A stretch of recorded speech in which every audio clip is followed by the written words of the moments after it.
screen.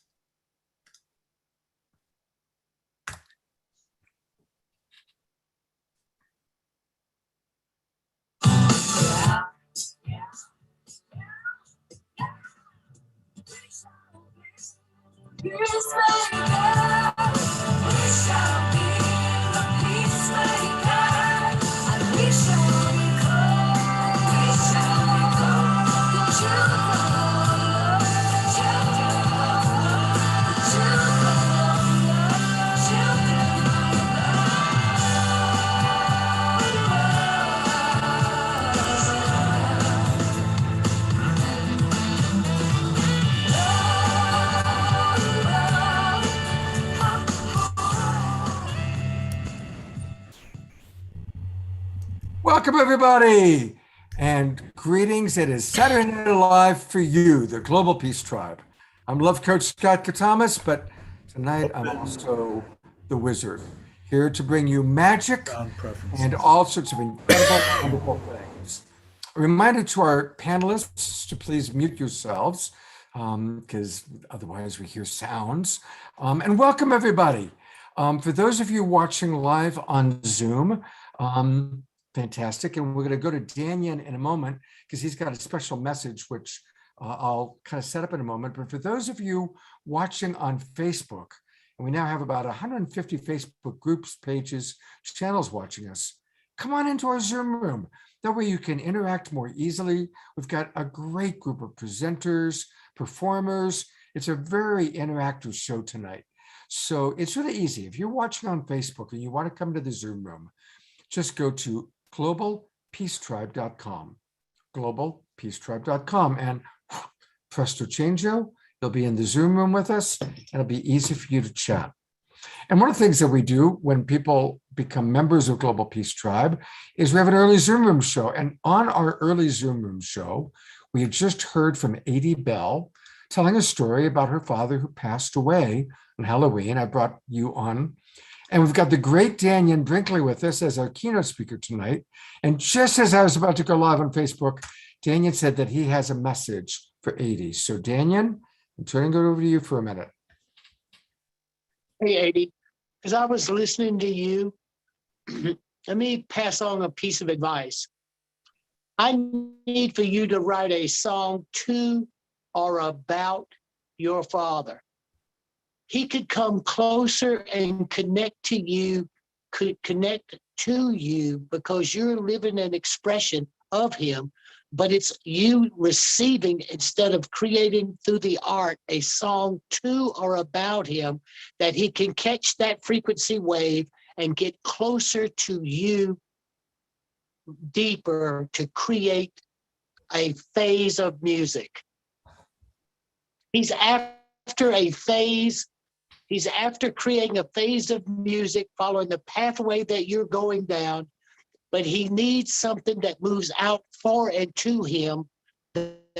That's a song about or to him, so he can use that to move closer to you.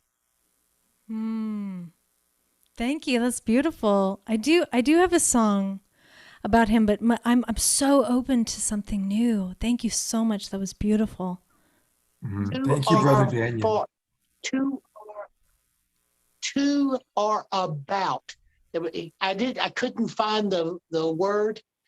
As I pick up the feelings, then I have to translate it into a language. And when I get it bringing it into English, I couldn't make out whether it was to or about.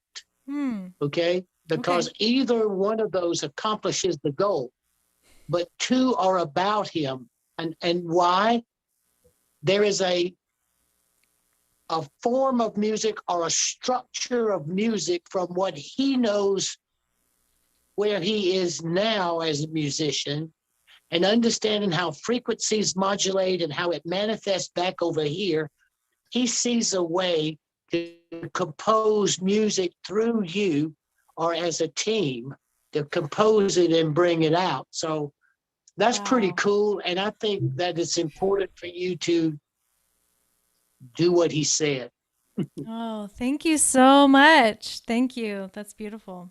Well, there you go. We've got some immediate magic. Thank you, Brother Daniel, for sharing that. And we're going to hear a lot more from Daniel a little bit later on tonight. You know, I wanted to say about Daniel, he does have amazing abilities. I've been working with him since 1994, and I've watched him perform a lot of magic with people. So we're blessed to have Daniel, Brother Daniel, with us. We're also blessed to have Deborah It's under, Juicy. Oh, yes, Daniel? Okay. I said it's also. Oh, You're muted, Daniel. Daniel, you're muted. I said it's also about understanding how the law works. The whole things that we live in, magic has become the term science, and alchemists have become the term scientists. Sorcerers have become scientists, which are basically farmers. So what we have to look at is there is a system that exists, that there is the law and there is the nature of the law. And how I can perceive is I listen to the sound of her voice, and then I listen to the conjugation of her verbs. You already know this, Scott. And once I hear the sound of a person's voice and the conjugation of their verb, I link to them. And then I see what's going on around, and that's how I do it. It's magical in a certain way, but it's a reality-based system. And you know, I am notoriously famous for mind reading. Well, you've already created some surprising magic for us tonight, and I know there'll be a lot more, Daniel. Thank you so much. I got to get to introducing who's going to be on the show tonight. And I want to start by introducing my co-pilot for the evening, Deborah Juicy. God bless you. Deborah is taking the night off. She might be listening to us right now, though. But we've got my teaching partner. Those of you who come to Straight Talk, you have seen her in a slightly different way. This is Trish. And Trish tonight is coming to us as Wyatt Danglewood, a Montana-born revolver-swinging whiskey. Well, you can imagine. The other Trish, the Trish that I am a little more familiar with, is a trauma-informed self-love and codependency coach. By the way, she's brilliant. She's a great coach. And she hosts 2 Facebook, YouTube live shows. One is a self-love show every Thursday morning at 10 o'clock in the morning. It's a wonderful show. And then, of course, the show that Trish and I do together, Straight Talk. So welcome, Trish, and thanks for being my co-host tonight. well, I thank you, Scott. I love you. And wow, you're going to tell all my secrets, I see. Or Wyatt's secrets anyway. So I'm so excited about this show tonight. It's such a powerful, deep, connected time of the year as the seasons change and as we all start to go inward. It's just such a magical, powerful time to really connect, right? Not even with the living, but with people who've passed on. So nearly every culture has celebrated this time in their unique ways. And today we're honoring All Hallows Eve, Sacred Samhain, and the Day of the Dead. We're bringing together leaders from different traditions, sharing their insights on how to use the thin veil to honor and connect to our ancestors and beloveds on the other side. So some of our presenters, who you already know, one of them is our old friend Daniel, best-selling author with multiple near experiences. He will provide insight on what it is on the other side. We have world-famous psychic explorer, Mark Anthony, who is also another best-selling author of Evidence of Eternity. That sounds really interesting. We have one of I love this person so much, Greg Magic Bernstein, who will lead us in a sweet, amazing experience. I'm excited about that. And Priestess Janine from the Covenant of the Goddess, sharing unique pagan practices. We have Guinevere Bridge coming in a full-channeled, costumed archetype, taking us into another realm. We also have a super special video from Jeff McBride, the internationally acclaimed magician who recently stumped Penn and Teller.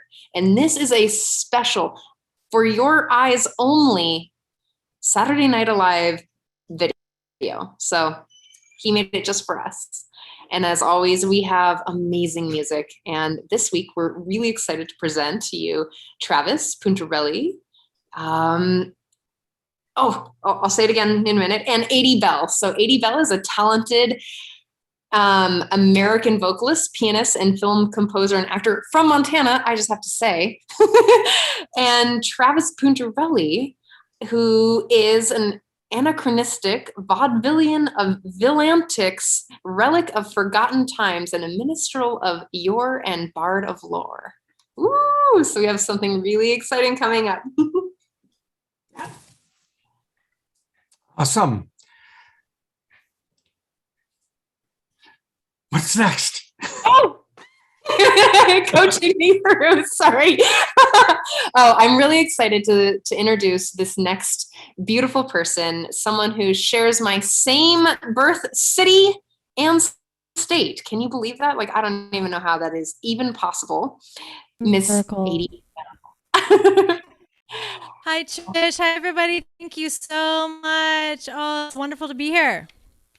Yes. Let me read a little bit about you, because you're doing amazing things. I know.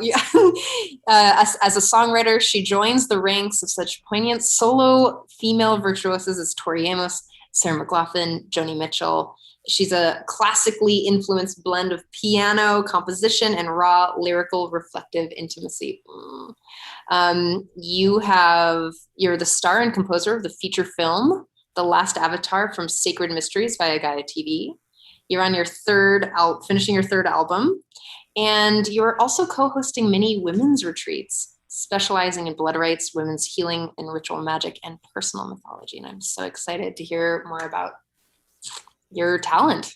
Yay, thank you. Oh, I'm seeing the chat of the blood rights women. What's up? Oh, bringing the blood back, talking about the sacredness of the death that feeds the rebirth, and closing the loop, understanding the cycle and the spiral of life. Thank you so much for having me. So something we do that's fun is called wishcraft. And it's sort of my own social experiment, if you will. It's a premise based on that we're all dreaming the world alive together. Does anyone out there resonate with that premise, with that question, with that understanding that we're all creating up here? She sent me the heart. We're all dreaming ourselves awake, right? And waking up to the fact that we're waking up. So isn't that a fun paradox? So I do this game called Wishcraft, and it's music which is informed by a tool for transformation. In this case, we're going to use divination. This is Vicki Noble's Mother Piece Tarot. Anybody into Vicki Noble out there? Super amazing, original, like badass feminist. You know, she made this deck, and it's been it's my hearth. You know, I have many oracles and all the decks, but we're going to use the Mother Piece tonight. So we pick a card, and then the card informs the music that I'm going to play tonight. The card is going to inform, we're going to take the pulse of the collective unconscious, and we're going to put it into music so that we can drop into the emotional realm. And that's where our power lies, right? So let's pull a card. Okay. I'm so excited. We don't have time to take, personal cards or whatever. So tonight, because we're celebrating life through honoring the dead, I think that maybe we should pull a card about just what do the ancestors want to tell us tonight? What do we need to be reminded of as we move forward in this co-creative paradigm shift birth into the next reality? Yes? So I encourage you all to put your feet on the ground. But uncross your legs, put your feet on the ground, take a deep breath, and we're going to pull a card. This is what the ancestors want us to remember moving forward. Here it is. Oh, I can feel it. It's right here. Ooh, I love this card. We got the Ace Sword. You know, the layers of the lights are. I don't know if I can show this to you, but basically the Ace of Swords is the beginning. It's the beginning. The ace is the very start. It's like yes. And the swords represents air, mental energy, the thought, the idea. So it's the beginning of the thought, the first thought, right? So it's the beginning of something beautiful. It's the beginning of an idea. And so we want to feed that idea with yes. So our ancestors could be telling us, perhaps through this card, that which we are thinking of, that idea, that brilliant thing, we're giving energy to. We want to feed the flowers that are growing and not look at all of the death and decay. I mean, it's good to honor it, but we really want to just, what is that yes? What is rising within us? What is that golden thread that's pulling us into our yes, into our co-creation? So I'm going to sing a song about that right now.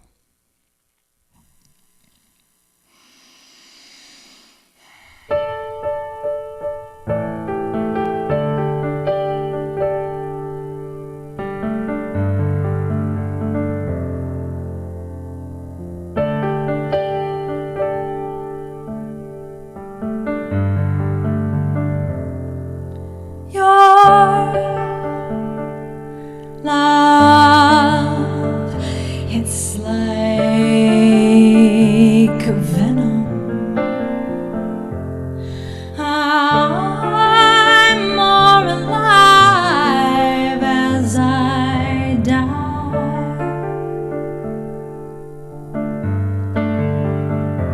Touch me.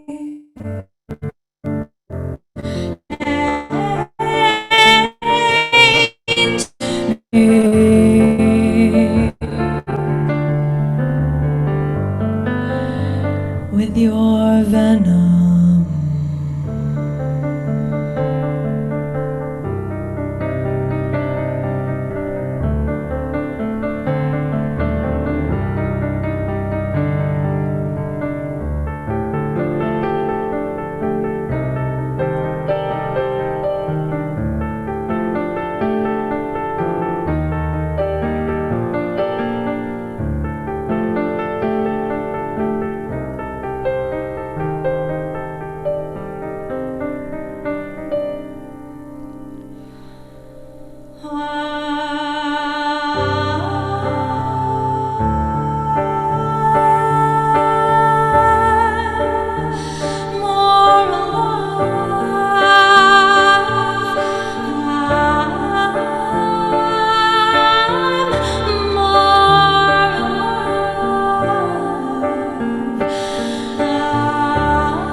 Never feel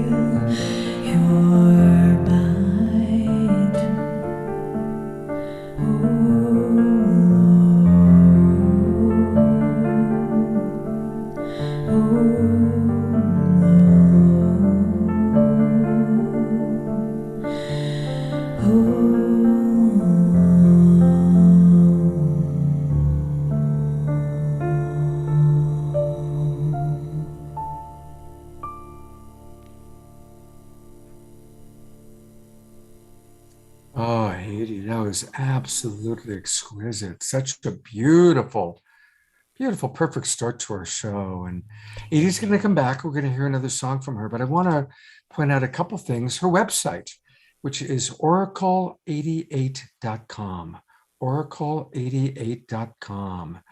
And maybe we'll hear a little bit more about that later on tonight.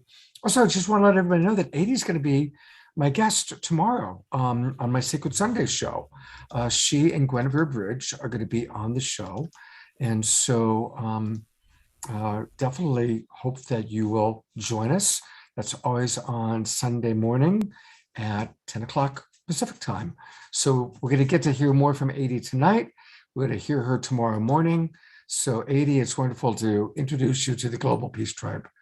Welcome aboard.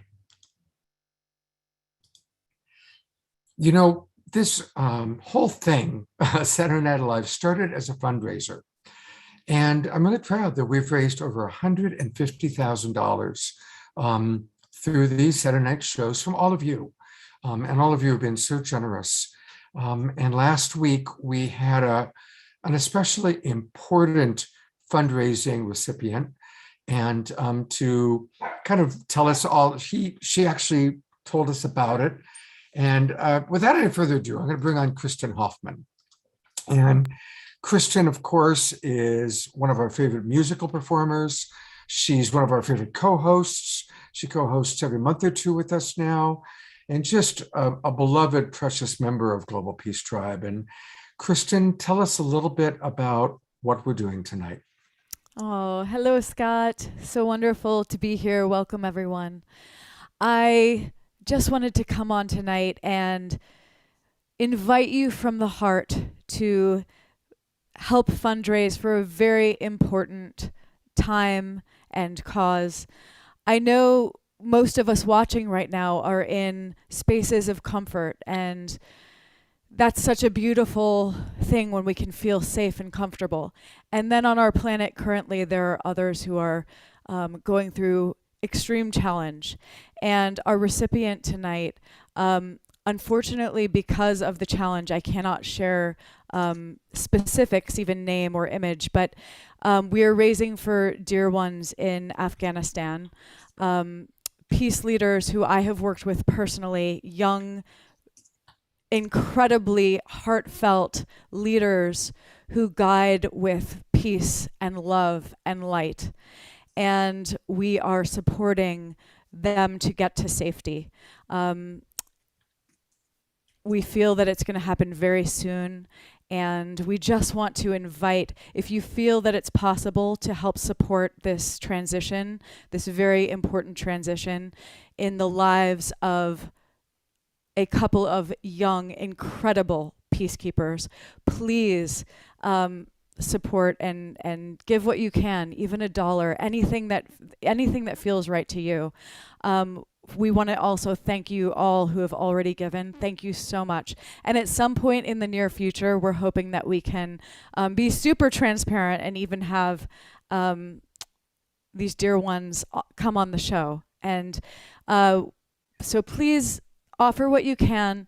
And we also would like, if you have already given or if you're giving tonight, please put your address in the chat, because David Gershon, who was on last Sunday and who's been on one of the evenings that I was co-hosting with Scott, and who has also worked with our recipients, is offering to send everyone a beautiful little Imagine pin who is giving. So please put your address in the chat if you have donated and are donating tonight. And we would love to send you a little token of our sincere gratitude. This really could not be a more important time to support dear ones in our lives who are in the very challenging position of being in Afghanistan at this time. So may we just send also prayers that they can get to safety as soon as possible. And may we just do what we can to support in the meantime. Again, a few ways you can do it. You can just grab your cell phone and put it on camera function. And then you go towards the Q code here.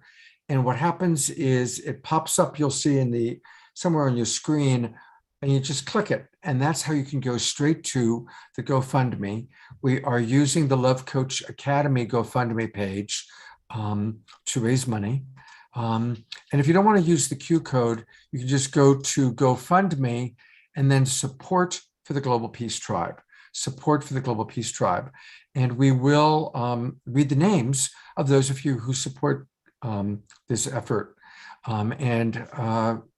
Last week, we supported the same effort, and we raised over $1,500.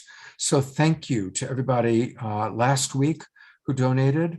And Kristen, thank you so much. I also want to thank David Gershon. I'll put into the chat box. We had David and Kristen on my Sacred Sunday show last Sunday, where we talked a little bit about what's going on with the Peace Project in Afghanistan and Peace by 2030. And so I'll put the link, and you might want to go back and watch that show. It's a beautiful, beautiful show. And I'm going to just go up one last time to the Q code, and again, encourage everybody to use this as an opportunity to donate. And thank you so much. And like Kristen said, anything, it's whatever you can put in, we really, really appreciate it. It all makes a difference. And I am absolutely holding the vision that we are going to see the people that we are supporting on this show very, very soon, safe, out of harm's way, where they can thank us for playing a role in helping them out. So, thank you so much. I'm going to start by donating $100 right now. So thank you, Scott. Thank you thank you to Saturday Night Alive.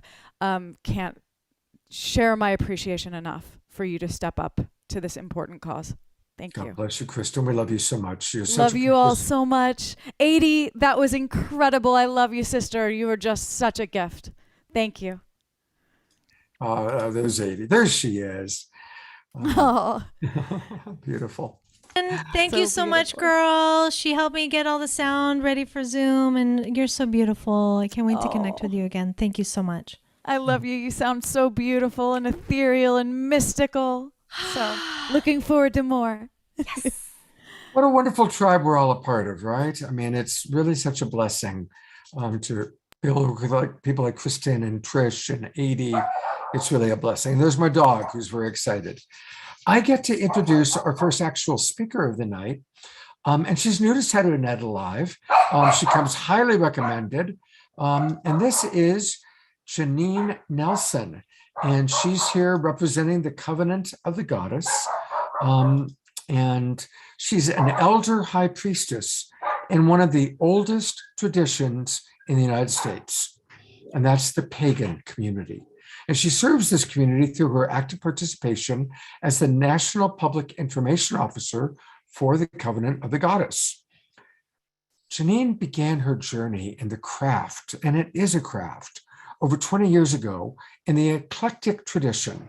As with many Wiccans, her path led her to practice with the majestic tradition, and later as an apprentice, fairy, seer, and spirit worker with Orion Foxwood. She's been a guest lecturer at many colleges, leads workshops. She lives in Orange County, and she enjoys her time fostering dogs. Maybe that's why my dogs are getting so excited right now. Feeding her photography obsession and practicing her craft. Janine, welcome to Saturday Night Alive, and tell us about the craft. Thank you so much, Scott. This is wonderful being here with you tonight.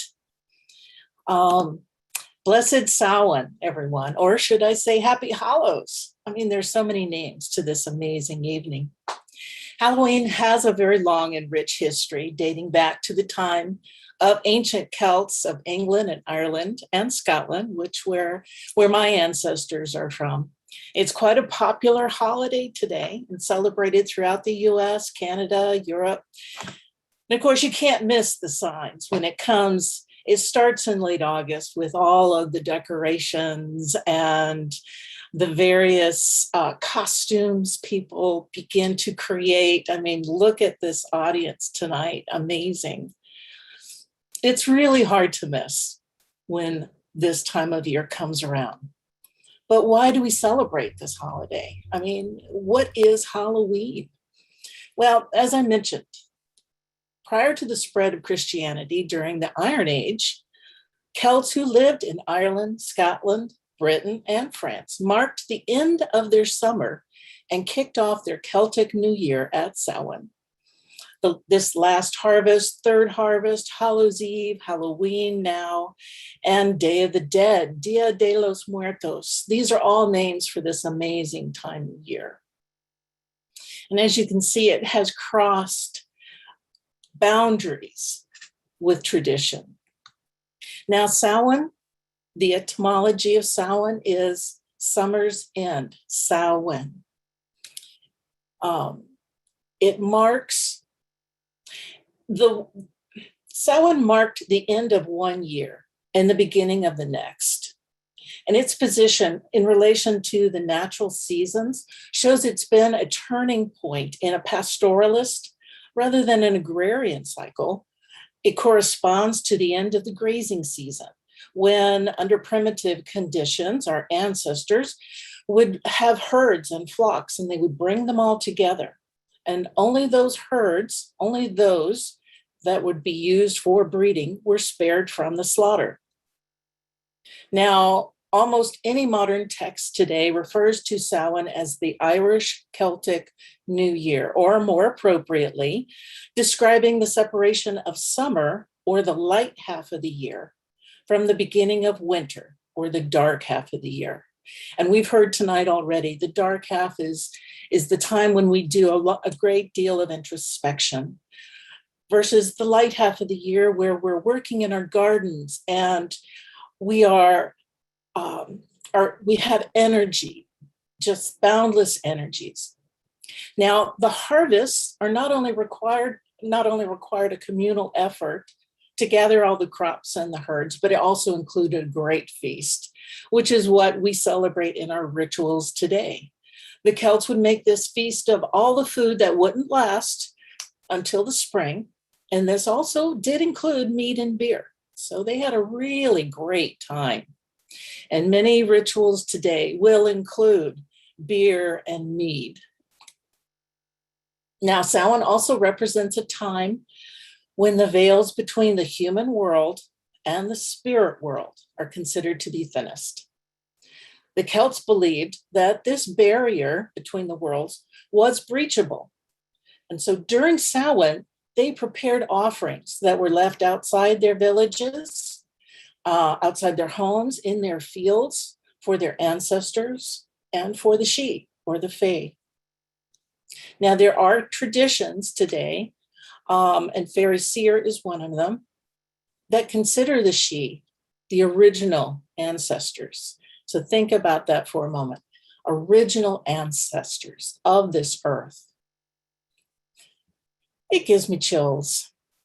So ancient Celts now mark Samhain as the most significant of the 4 quarterly fire festivals. It takes place at the midpoint between the fall equinox and the winter solstice. And during this time of year, our hearth fires, the family homes where they would have the hearth fire, were left to burn out while they went and gathered the last harvest. After the harvest work was done, celebrants would join with their druid priests to celebrate the events. And these druids would build these huge sacred bonfires where people gathered to burn their offerings of their crops, bring their animals, and sacrifice their wares to their Celtic deities. During the celebration, Celts wore unique costumes consisting of animal heads, antlers, skins, shells. Sound familiar? They didn't waste anything. So just imagine, if they didn't consume it, if they didn't wear it, if they didn't use it for adornment, anything that was left over was then buried and returned to their gods. So they used every piece. And these costumes just had to be amazing. And another reason for wearing costumes was that they thought their ancestors might cross over during this time. And the Celts would dress as animals and monsters so the Sidhe were not tempted to kidnap them.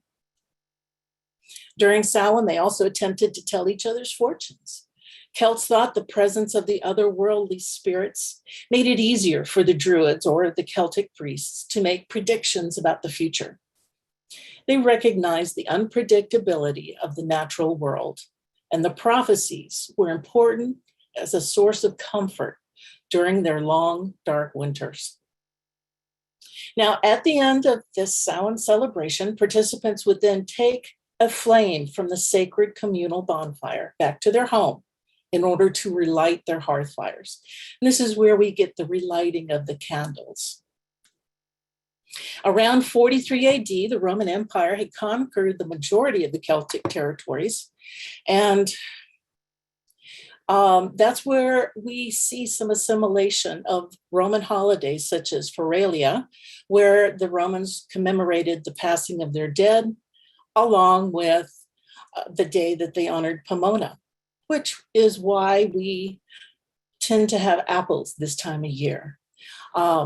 They would do bobbing for apples, which is a favorite game in many parties.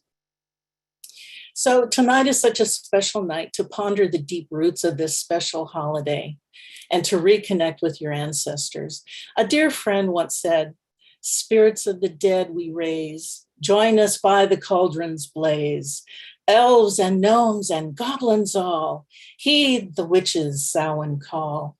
Backward turn, backward, O time in its flight. Make us children, if just for tonight." So thank you all very much for this wonderful opportunity to be with you on All Hallows Eve and just share a little bit about Halloween's history and some of the pagan practices that have been shared throughout the centuries.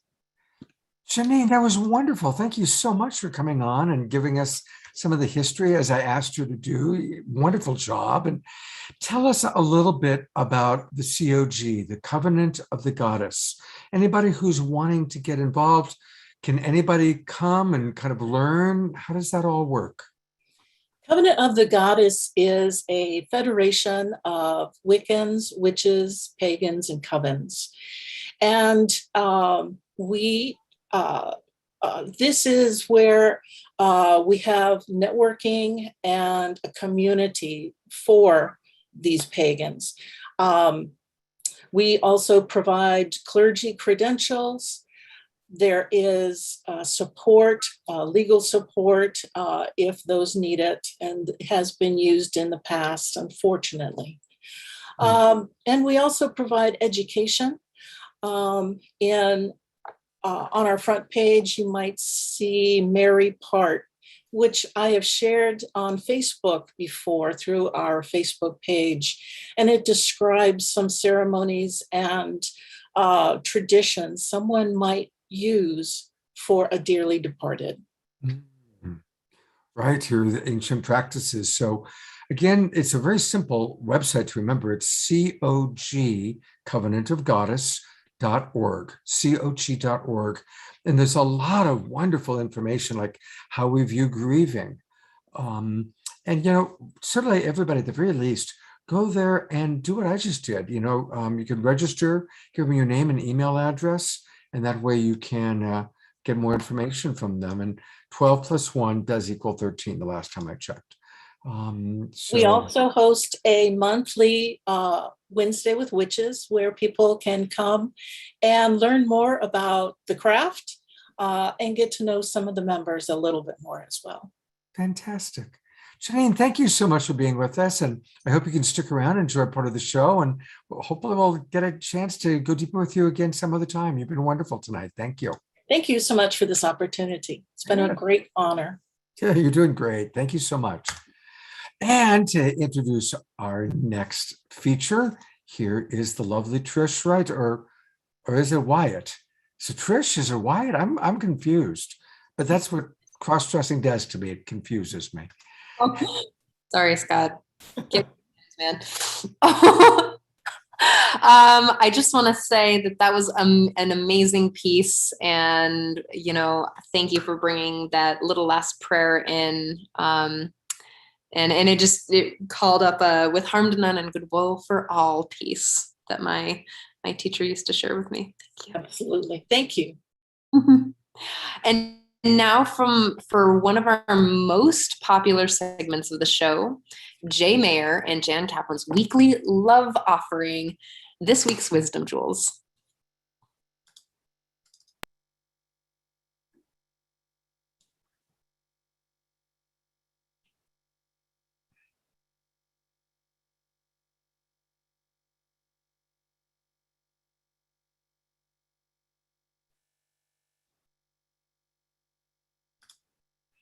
I want to thank Jan and Jay. I put them on camera for a minute.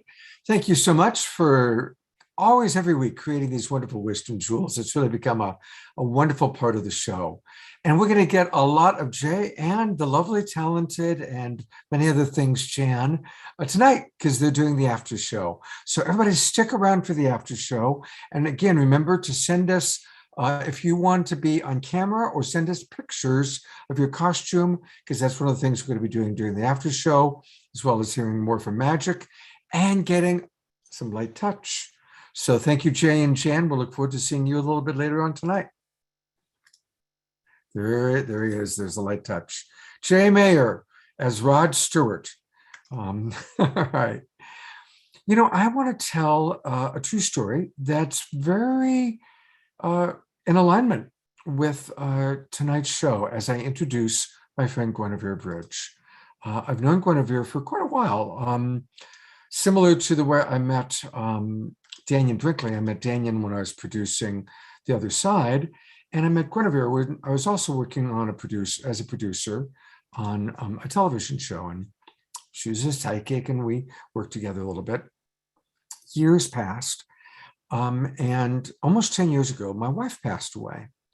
And I hadn't talked to Guinevere in a few years, and not since my wife had passed. And I don't remember exactly, but maybe 4 or 5 months after my wife died, I was in this house, and I walked into my bedroom. And as I walked into my bedroom, for a flash, I saw my wife on the bed looking at me, smiling.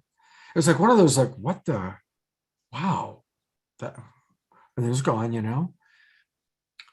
15 minutes later, on Facebook Messenger, I get a message from Guinevere. First time I've heard from her in years, saying, "Hi, Scott, this is Guinevere. I'm sorry about the passing of your wife, but I want to let you know that, yes, you just did see her." That's how tapped in this woman is. So that started a deeper connection and a deeper friendship between Guinevere and I. And it's always wonderful to have you with us. So thank you, Guinevere Bridge, for being my friend and for being with us tonight. And tell us who you are embodying tonight. Thank you, Scott. First, your friendship is a blessing, and I always am in deep appreciation for how Shushi decided to connect that moment, because I saw her making that connection with you, and it was impossible not to speak up. And you know, from our recent conversation, I had the same experience where my beloved showed up for me, and then somebody else made that connection and sent the song that was our sacred song to me the very next day. So these processes are very sacred. And today I'm embodying and channeling La Katrina, the concept that we are, no matter how wealthy, no matter how beautiful, no matter how happy or well off, we all transcend the mortal coil, and we leave behind our bodies to go back to the earth, to go to ashes and to dust and to rot and to decay and to be repurposed back into the system. So it's the reminder that beauty and love and connection feel ephemeral, like a rose that can last for a couple of minutes or a couple of days. To truly appreciate and make that connection with each other from full heart and full spirit, to never waste a moment with those that we care for. As La Katrina, bringing you and these viewers today into sacred ceremony with me, I ask you to go into this micro ceremony, and if you find it to be very touching and fulfilling for yourself, I ask for you to do it in your own time longer tomorrow. So we're going to start by making sure mischievous spirits do not interrupt us connecting with the other side. us connecting with our ancestors and those who've crossed, who still bear us deep within their spirits, just as we bear them deep within our hearts.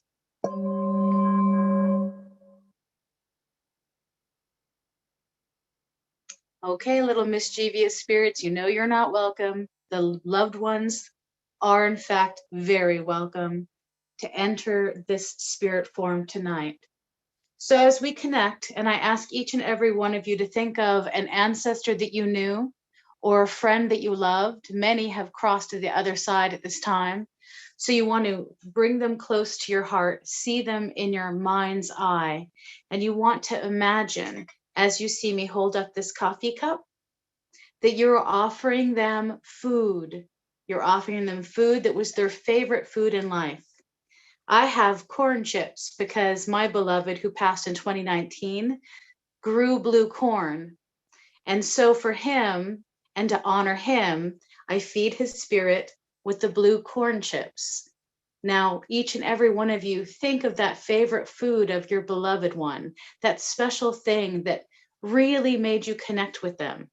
And I want you to offer that food sometime today, sometime tomorrow, or sometime before the 2nd of November. Now we got to go from that offering of something that was their favorite taste, their favorite flavor, their favorite libation. We want to move from that energy to what did they like to do? As you focus in on this beautiful little pumpkin filled with the seeds, just like the ancestors, passed down through the family tree, you're on one of these beautiful branches. I want you to see that person, that favorite person. What did they love to do? And then what I want you to do is I want you in your mind's eye to join them in that creative activity, whether it's dancing or skiing or playing or going to the gym. What did they like to do? And then if you don't like to do it, just do it with them in your mind, in your heart. Make it a very special moment. Invite them to play with you. Invite the ancestors and the friends. They're legion on that side. More may come than you expect. Now, after you've done that part of the practice, I want you to take a sacred flame. I want you to dedicate something that made you laugh, something they did that was so funny, so quirky, just to them. And I want you to hold a candle and remember that laughter. Remember the power of bliss and invite them into these memories. You can say them out loud to that beloved. The way they were silly when they tripped over in the hallway and knocked all the luggage over and you went skidding down the side of the wall and you're laughing so hard you can't even think straight. Those moments are so sacred that they're contained throughout time and space. A medium, a psychic can see these things because you contain them inside of you and they contain them on the other side. One of the sad things about when somebody crosses is they take some part of you with them. But one of the most beautiful things about when somebody crosses is they leave a little something with you. So make sure when you make that flame connection with your beloved and your sacred one, that joy and that belly laughter saturates your full body, bones, the bones that last beyond us. Let that laughter sing in your bones. Now I want you to think about the sacredness of water. Water is very special to offer to the ones who've crossed because water is part of what crosses with them. Their last breath, the last exhale, the moisture from their body, it goes back into the system. It goes back into the rivers, back into the clouds. They live in the raindrops on your face. So offer them water and thank them for the fact that they still exist in a water form, swirling around you, nourishing the earth, and creating more water for you to create more people. Oh, yes, the chain of life and death. It's very, very sacred. So offer them sacred water. And when you do, offer them the tears of love of those moments that only they could fulfill for you. A very special something happens between individuals, your grandmother, your mother, your lover, your child. That very special something stays. It's permanent. It's a story told by angels. So when you drink that water and you offer that water and you offer those tears of love, you are offering the depth of what will also live long beyond you. When you're done with your water offering, I ask you to do a smoke offering, because smoke offerings are a wonderful way of sending your intentions to them. Now, everybody has a different opinion right now about what kind of herbs to burn.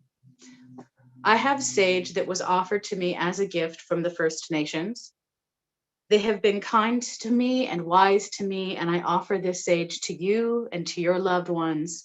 Let that smoke trail go around them like a crown, and send your most spiritual, most truly blessed, hallowed sight to them, the memories, the thoughts, the stories.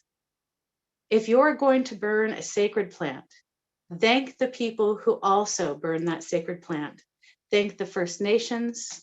They were here long before us. They've shared kindness and love and wisdom with us. And they ask for us to honor and respect the land and them. And let those beautiful blessings go to their ancestors and their ancestors' ancestors, as well as your own. Be generous and be loving. It seems the spirits know that it is time for us to conclude this magical, mystical evening.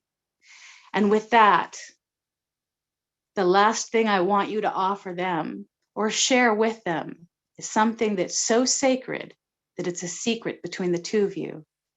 When you finish this ceremony, and hopefully you put time and love and effort into it, if you need to cry or you need to journal, whatever it is you need to do, I ask you with all of my heart for you to take that time now when the veils are so thin, and bless them with your presence, knowing that they can see, feel, and hear you. La Katrina out. Guinevere blesses you as well. Oh, thank you so much, both La Katrina and beloved Guinevere. And I do want to show a few things. We can get much more Guinevere by going to her link tree. And I'm going to pull it up both on our website, but here's her postcard. So for those of you who don't know Linktree, it's a great way to get a lot of different links for people like Guinevere, who offers so many things to us. So for her, you go to Linktree, Guinevere's Enchantments. Guinevere's Enchantments. And when you go to Guinevere's Enchantments, look at all the enchantments that are available to us. There's oracle readings on TikTok. There's videos on YouTube. There's ceremonial makeup on Instagram. All sorts of really, really fun stuff. So definitely go to Guinevere's Enchantments. And another way to learn more about our beloved Guinevere is to join us tomorrow on the Sacred Sunday Show, where Guinevere and Adie Bell, who we met a little bit earlier, I get to spend an hour and a half with these two amazing women. And we're going to really go deeper into understanding all about Secret Samhain, All Hallows Eve, and not just witchcraft, but Adie's going to talk about wishcraft. And so a chance to really go deeper with these two wonderful women. So Guinevere, thank you so much for being with us tonight and providing such a beautiful ritual. And people can, we always take the recording of this and we put it on YouTube, save the recording, go back and do the ritual, because you really gave us a really beautiful gift. Thank you, Guinevere. Thank you for allowing me to bring this to you, Scott. You are a very beloved and very soulful brother. Likewise, sister. Thank you so much. Hey, Scott. Yes. Scott. Yes, Daniel. That was an excellently constructed spell. I commend her. North, south, east, and west, earth, wind, water, and fire. Each of the positions that she put in the ceremony, the pace and the intent that she placed in it, and as old and as sacred as that tradition is, I commend her. If I would pull that piece out, Scott, I would pull that piece out and make it a dominant force in people being introduced to her. That's excellent done. Excellent. Danny and I will do exactly that. I will have my editors. In fact, my editors are on the show right now. I'm watching them in the panel. So there is Dr. and Mrs. Future. These are the people that do all the editing for us. So son, please take then the thank them. segment and we'll post that on our special segments section of the YouTube channel. And thank you, son. And thank you, Daniel, And for tomorrow, the suggestion.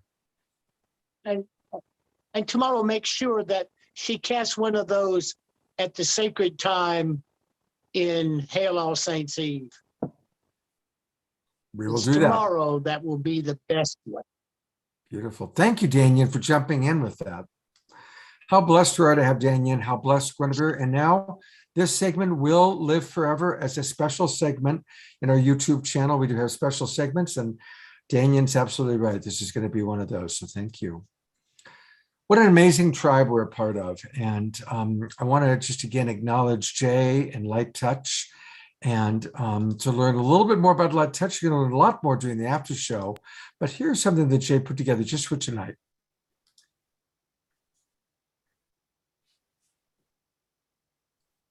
That was perfect, Cami. Thank you. Okay, you can go ahead and just turn.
Well, that is really a perfect segue to what I get to do next, which is give thanks. I get to give thanks to all the people that have donated to what Kristen asked us to. And starting with Kristen, who donated $100. Thank you. And that got us off to a beautiful start. And listen to all the wonderful people watching this show tonight who have donated. Thank you, Deborah Moldow. She will be our collaborative partner next week on next week's show. And you'll see a promo video for that in a few minutes. I want to thank Sheila Laffey, Pamela Young, Phyllis Silverberg, Allison Driscoll, Eva LaBarbera, Geraldo. I sure hope I pronounced these names correctly. Thank you. Georgetta Marion, Jay Mayer. Jay, thank you. That's really, really beautiful. Thank you so much.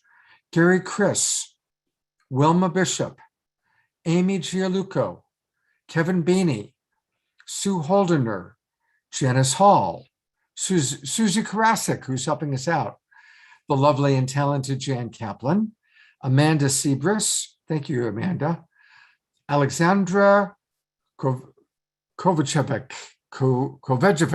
boy, I'm going to try to one more time, Alessandra Kovacevic, Mark Janisovsky, Mark, thank you so much, Julian Guido Lozano, oh, Julian, that's a very generous donation. Thank you. Ashley Pfeiffer, Carolyn Scoville, and Linda Talley. Those are all people that have donated tonight to our fundraiser to help support bringing these people home from Afghanistan and putting them in safety. I'm going to bring on Kristen for a moment because I'm sure she's going to want to say thank you.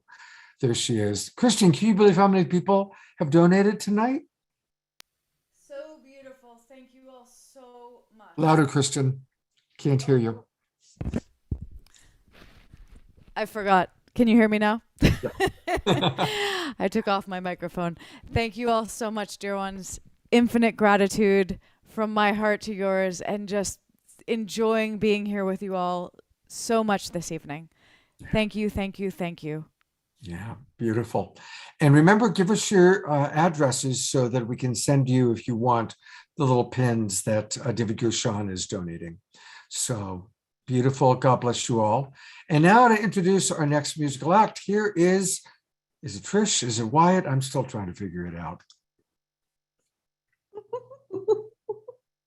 Well, today it's Wyatt, but maybe later it'll be Trish. I am so excited to introduce our next musical artist. And let me just pull up the bio right now. Part jester, part monkey, all mime, not mute though, but musical, and often in rhyme. Bender of space, traveler of time, increasing the present, decreasing clocked wrinkles and ripples, and degreasing the brain, heart, and mind. An ingrown child, an unpaved road show, a one-man cosmic circus, and friends. Best viewed upside down, inverted, and backwards. We have Travis Puntanelli Balladeer. Thanks, Wyatt. You got it. Yeah. Thank you so much for having me on tonight. I like getting to do this because it lets me make my voice echo like this.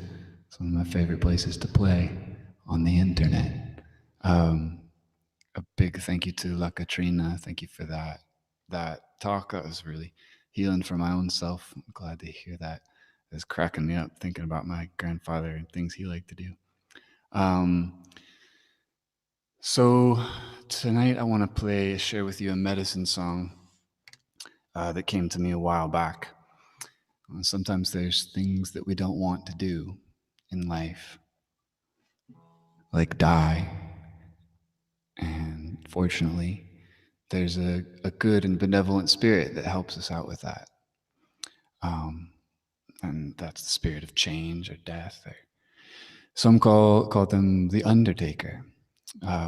Back in the day, somewhere, I heard that they used to name the Undertaker of a town the name of the town so that the person underneath the Undertaker's mask would be blameless.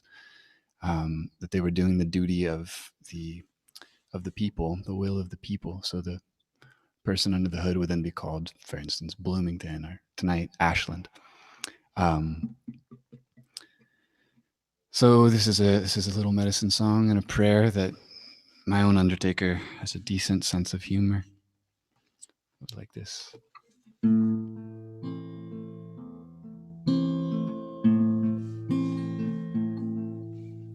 If Pharaoh whispers, licking tongues of fire flickers, leading on the prison guards past iron bars, along the damp and dingy halls, through heavy wooden doors that creaking open onto rat-infested floors that squeaking seem to twist and squirm all of their own accord. Impressed by all of this, the Undertaker sighs.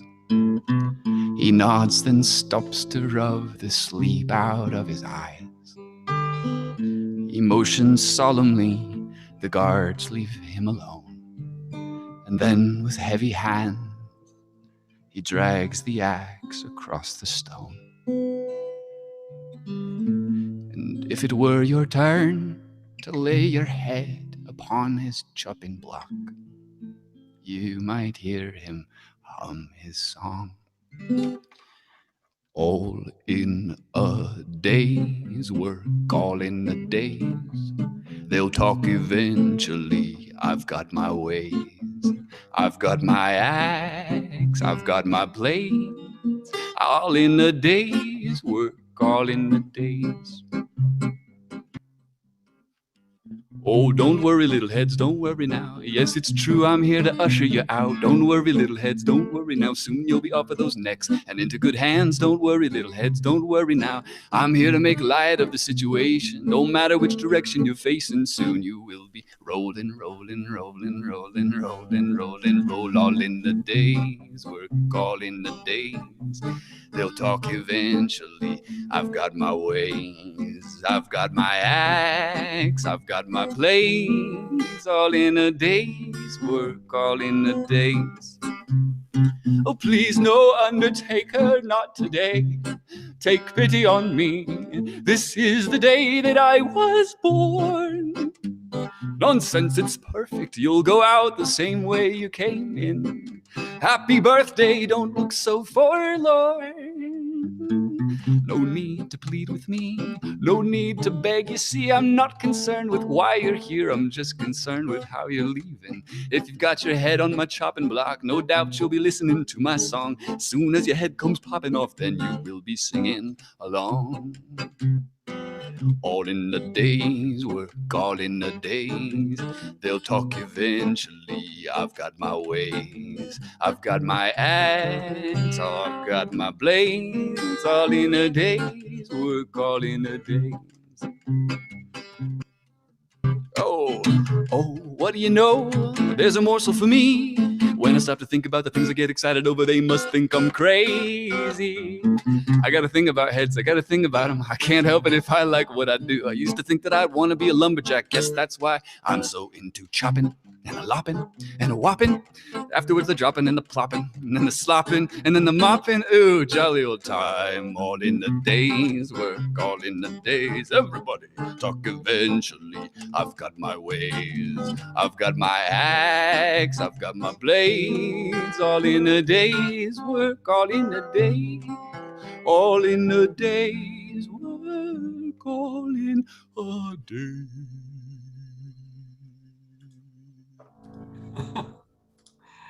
Now that was really, really fun, Travis. It was definitely unlike any kind of song we've had on this show before, and I really loved it. I can see Brother Daniel is smiling away, and we all really It enjoyed was great. Congratulations. It was great. Thank you. There you have it. You got a double great from the great Daniel Brinkley. That's pretty cool. We're going to hear from Travis one more time tonight, but just want to remind people that he is the balladeer of anachronistic bardology. That's pretty cool. And so thank you. And we'll take a look at his website next time when he comes on back. Travis, we'll see you in a few.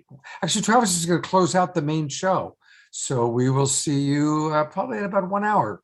Great. I've got a story for you then. Looking forward to it. Thank you, buddy. What a fun show, huh? And the hits just keep on coming. I get to introduce you to a friend of mine. I know that Wyatt, also known as Trish, loves this guy, and I sure do too. And we're talking about Greg Magic Bernstein. And I've known Magic for a long, long time. He's an old pal. And he is somebody who leads retreats in sacred site vortexes, Maui, Mount Shasta. I actually did a retreat with him in Mount Shasta. He facilitates miraculous healings, transformations, and awakenings. And his work comes from decades of training with some of the leading shaman, kahuna, sorcerers, and other master teachers in our world. Magic's unique approach is to create and transmit a powerful field of unconditional love and truth, in which awakening, healing, the mystical, and connection to our higher self is exponentially amplified. Bottom line is Magic is all about love and truth. He's non-denominational, non-directorial, non-dual, just friggin' cool. Magic, what do you have to say? I have to say thank you, Scott. You're one of my favorite people. It's so wonderful to be here with you, and I so appreciate you doing this show. And it's just such a gift to the world. So thank you for doing it. It's good to be back here again on Halloween. Yeah, thank you, brother. I've been meditating on and off today and during the show on what I might want to do. And what's been coming through is to help people to connect with the other side, to connect with death, as well as those who have passed. And one of the ways to do that I have found is to set an intention. Our experience is guided and shaped by the intentions that we set. So if one were to set an intention to be with those that have passed, that sets into motion events. And one of the things that tends to happen when we set an intention like that is if there's something in the way of it, then it likely will arise. And sometimes people, they mistake that for meaning that they failed or that they've done something wrong or they haven't gotten what they're actually intending to actualize. And yet this is part of the process. If we have a doubt or a fear that we can't connect to the dead, or that we have a fear of death or the dead or ghosts or demons or doppelgangers, then that could prevent us from actually connecting with that and ultimately connecting with who and what we really are. Because really we're all one. There's no separation between us and anyone else or anything else at one level of reality. And at another level, you're there and I'm here. And there are spirits out there and we can connect. So the more that we can actually connect inside of ourselves with who and what we are, it brings us into connection with everything. I've spent a lot of time in my life sitting with death. I brought a friend of mine here that's on my altar, along with my skull mandala here. I sit with it often, and I sit with the intention to feel and experience my own death and the death of everything that's ever occurred and ever will occur, so that I can reduce the separation between me and what for many of us is one of our greatest fears. And so this is a practice I've been doing for many, many decades. I went to Varanasi in India, which is the place where in the Hindu religion, they cremate the bodies by the river so that people can be free of their karma. And I sat next to the burning bodies for hours and hours and was just with everything that was arising inside of me, every fear, every sense of disgust, every aversion, so that I could heal all of that separation and come into oneness with death itself and with all that is. And so right now, if each one of us here would like to connect with the other side, with a loved one, we could set an intention right now. And then when you set that intention, what I would suggest is that you close your eyes and pay very particular attention inside your being to what arises. Is there a doubt that comes up that you can't do this, that you need a medium, or that you need a channel or something between you and those that you want to connect with? If that's what arises, then what we typically would do would be to try to push that out of the way and then make it happen. But if instead we welcome that doubt, we find it in our body and we bring unconditional love to it, that brings healing. And it may bring healing to many different experiences in our life or even past lives that created that doubt.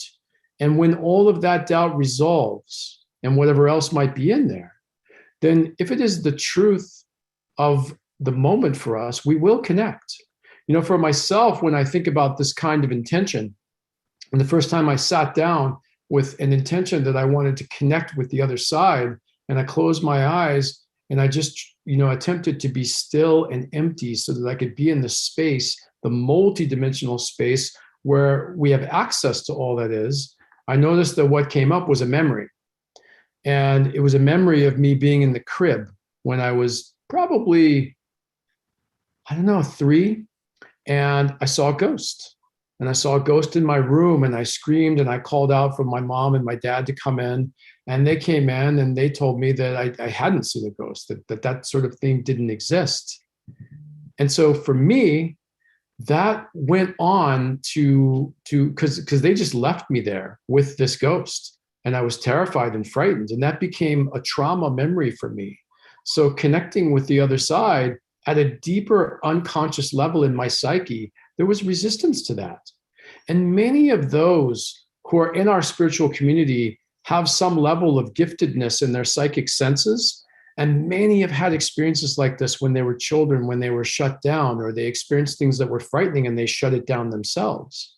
And so to open that back up is to be with those parts, to be with those fears, to be with those doubts, to become intimate with ourselves.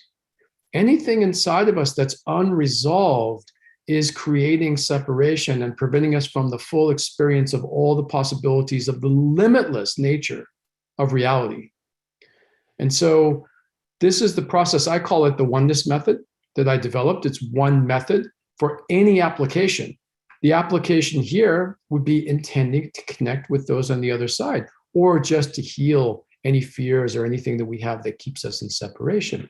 And it's a very simple thing to do. You just set the intention, close your eyes, track your body somatically. Like, what are the subtle sensations emotionally, energetically, or physically that you're feeling inside your body? And then just put all your attention on those sensations, love if you can, and hold it there. I call it a somatic mantra. It's like when you're doing a mantra where you might be chanting something in your meditation, and you put all your attention on it and just leave it there. There's nothing to do, nothing to figure out. Your egoic personality identity doesn't need to do a thing. In this, it's the same thing, except the mantra is in your body and you're just feeling what's there. And that will take you on a ride into whatever contributed to your doubts and your fears, whether it's an experience in this life or a past life or genealogical. And if you sit with it long enough and you have patience, it will eventually empty. And then you will be more in connection with all that is. If you become one with the things inside of you, like death and the other side, and your fears and your doubts, you become one with them. You become so intimate with yourself that you become whole, you become integrated, you become more of who you are, and everything in the way of that resolves. And ultimately, you may find yourself experiencing oneness with all that is, because oneness is an inside job. You become one with the parts of you that you don't like, the parts of you that you'd rather have changed or be different. You become one with them, they will change. And then you will be a very, very different person. So I would invite each and every one of you into an experience such as this, perhaps after the call tonight, when there's some silent space to sit and be with yourself. Beautiful. Well, thank you so much. We're going to get to have Magic is going to be with us for the after show, along with Jay Mayer and others. But to learn more about Magic, there's a few things I want to take you to. This is his website, and it's all about sacred sites. So you go to www.sacredvoyages.com, sacredvoyages.com. And I did a one-on-one shamanic coaching retreat with him in Mount Shasta. They're beautiful. It was amazing. My partner at the time also did that, and she loved it. He takes people on shamanic adventure retreats and custom sacred site retreats. So definitely go to sacredvoyages.com and register. You got anything coming up that you want to share about along those lines, Magic? Yeah,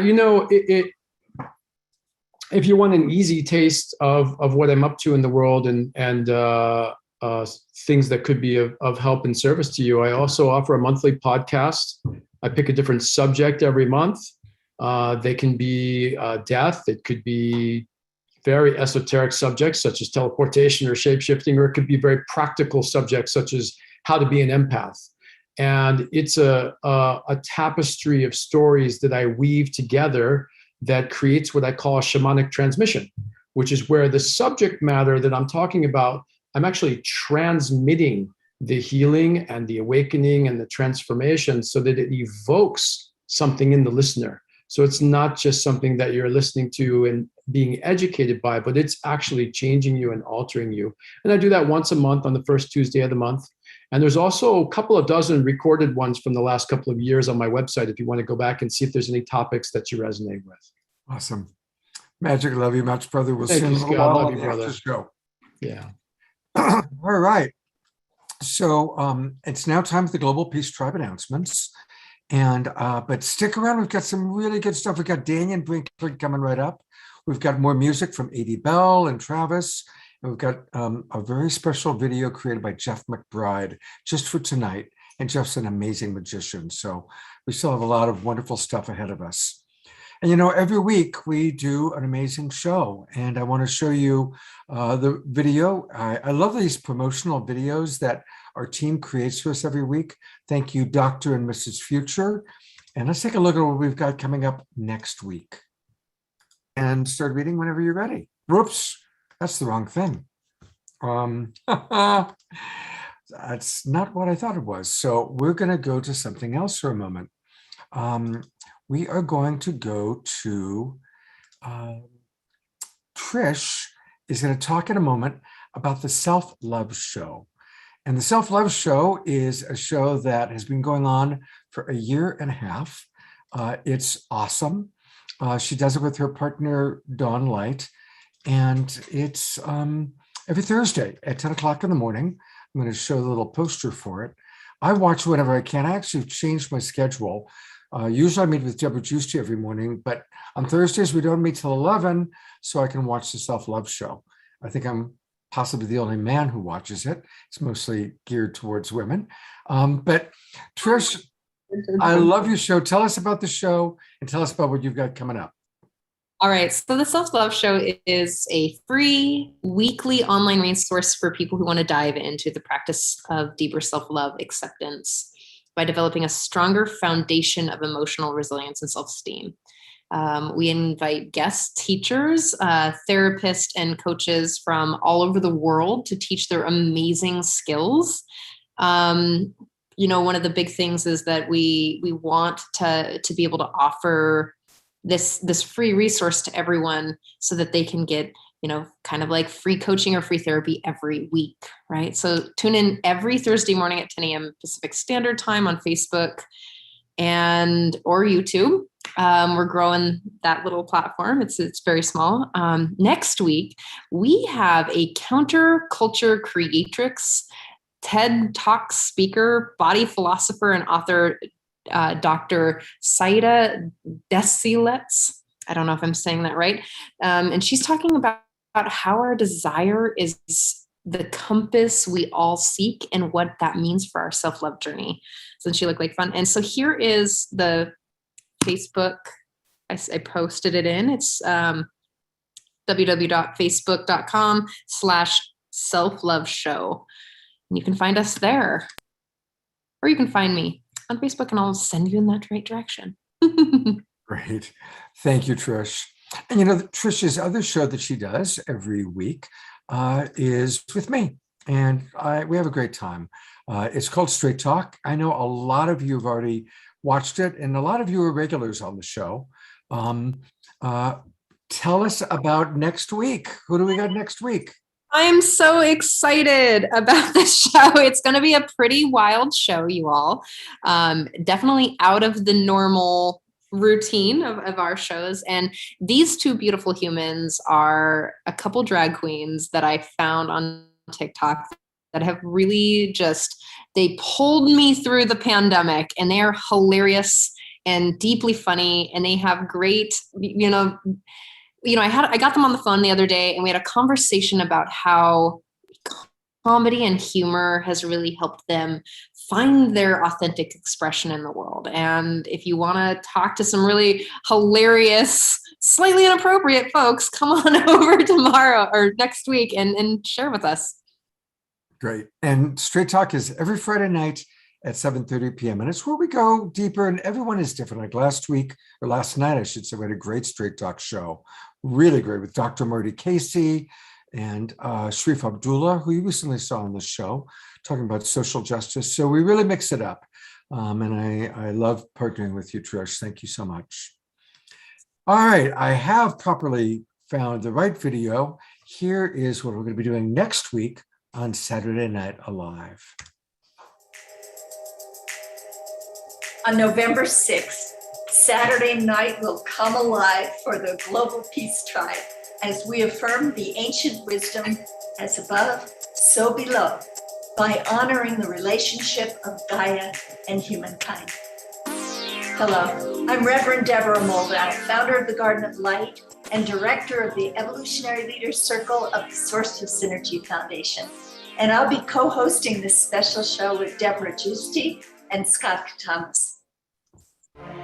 I've learned from Indigenous elders that the primary key to a thriving future for all humanity is shifting our relationship. What happened? That wasn't supposed to happen. Well, it sounds like you're shifting the relationship to the technology. Relationship of Gaia and humankind. And director of the Evolutionary Leaders Circle of the Source to Synergy Foundation. And I'll be co-hosting Okay, let's try that again. Sorry about that. All right, here we go. this special show with Deborah Giusti and Scott Thomas. I've learned from Indigenous elders that the primary key to a thriving future for all humanity is shifting our relationship to the wholeness of the web of life. Our disconnection from our planetary home has devastating environmental consequences, and it affects our relationships with one another and even with ourselves. Our inspiring guests on November 6th, who are all visionary members of the Evolutionary Leaders Circle, will point us toward empowering and fulfilling relationships based on our reconnection to the earth and our true nature. Gary Zukav, best-selling author of The Seat of the Soul, will share insights from his latest book, Universal Human. The delightful Catherine Woodward Thomas, who wrote Calling in the One and Conscious Uncoupling, will speak on how to have mutually empowering new paradigm relationships. Steve Farrell, Executive Director of Humanities Team, will illuminate our understanding of oneness that transcends all apparent separation and brings us into profound spiritual truth. We'll welcome the wisdom of Constance Buffalo of the Chippewa Nation, who is powerful in her expression of our place in the sacred hoop of life. And finally, David Nickel, who created the Gaia Field Project and authored the book Subtle Activism, will help us see how we can make a difference. As always, Saturday Night Alive will bring dynamic musical artists to lift our spirits. On November 6th, we're excited to present Namid Wolf and David Kai. So please register at globalpeacetribe.com and join us for a program that invites you to upshift into a whole new way of being. See you there.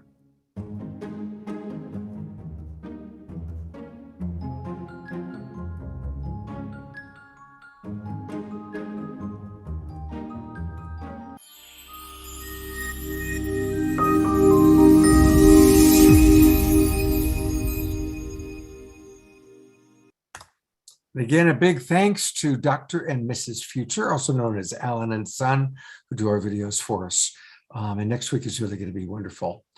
You know, one of the things that we also are doing is we're doing special events where we bring together some of our favorite musicians, magicians, entertainers.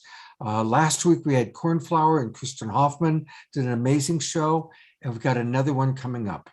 On November the 7th, and we're just announcing it tonight, we're going to provide mirth, music, magic with three masters. And they're all three people you've seen on the show many times. You love Sean Jay, one of our favorite magicians, Valerie Romanoff, and Johanna One Heart Beekman. And all three of them are rockin' fun, and they're putting together a very special show. Again, it'll be Zoom meeting style, which means cameras are on. They're going to see you unless you want to have your camera off. But it's very interactive. It's going to be fun. And it's on Sunday, November 7th. So that's 2 weeks from tomorrow. 1 week from tomorrow, from 5 till 7 Pacific time. 5 till 7 Pacific time. And it's only $22. So come and join us. And this is how we as Global Peace Tribe, we're having so much fun together. And we want to give people like this a chance to play longer, show more, and go deeper.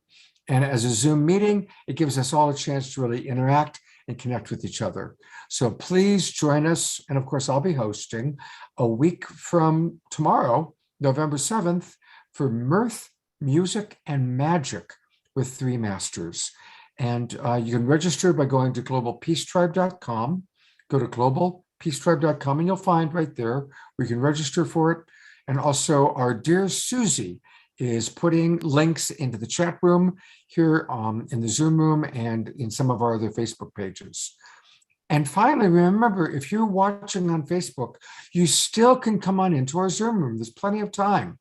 We've got the after show. We've got Daniel Brinkley. We've got Edie Bell and Travis. We got a lot more happening. Come on into our Zoom room. Just go to globalpeacetribe.com, globalpeacetribe.com.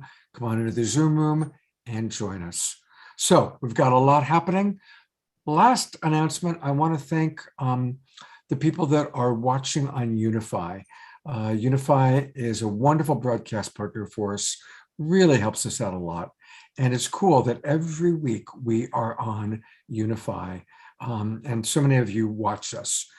So thank you, Unify, and thank you to all of our broadcast partners, over 100 Facebook pages. Thank you so much. And finally, again, if you haven't already registered, go to globalpeacetribe.com and register and join the tribe.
All right.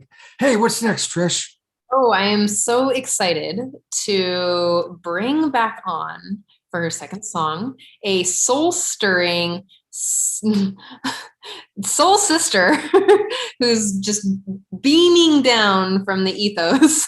Some really magic, amazing moments with Miss Edie Bell. Thanks, baby. You know, we had the Ace of Swords. We pulled the first card and it was the Ace of Swords, and it's like, yes, the idea, the thing. Oh, impetus, go. Mind, action, birth, go. So I'm going to pull another card. Ready? Ha, ha, ha. So fast, so amazing. Oh, I knew it. She came in earlier. We have the power of the Empress. You can't quite see, but you can imagine. Oh, I love the Empress. She's the feminine magnetism, right? So I love that she's paired with the swords, because swords is very active masculine. It's like slice, go, clarify, create. But the feminine magnetism of the Empress, she is just bringing it all to her because she's radiating worth. She's radiating fertility. She is beaming the presence that calls into her that fertile, magnetizing creationist. I mean, it's amazing. I love that the Empress is here for us tonight. And so this song will be for her. It will also be for everyone who's been here, everyone who's here tonight. La Katrina giving us this beautiful ritual of Samhain and download. So this is the Great Mother.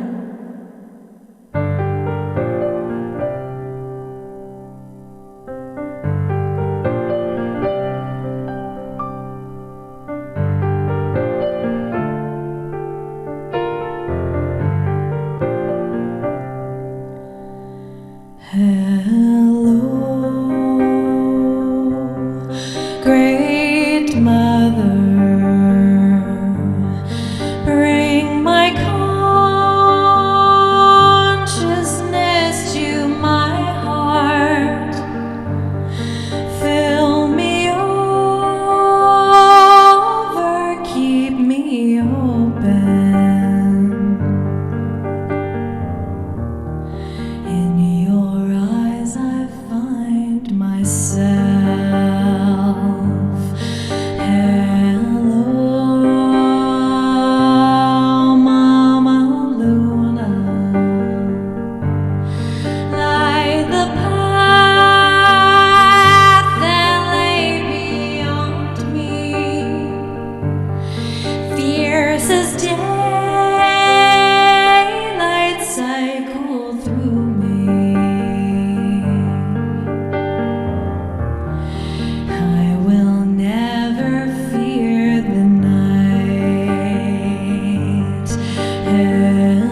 and the rain comes driving down. I feel her coming, and there's fire in her eyes. Fire in her eyes. Fire in her eyes. Sister, make your circle bright. Weave your web of dark and light. Earth, air, fire, water, bind us as one.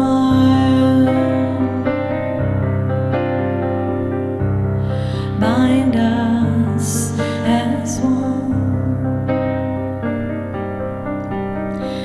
Mister, guard this sacred night. Wield your word with strength and might. North, south, east and western, bind us as one.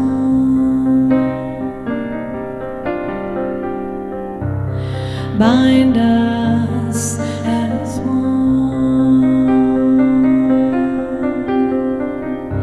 Bind us as one.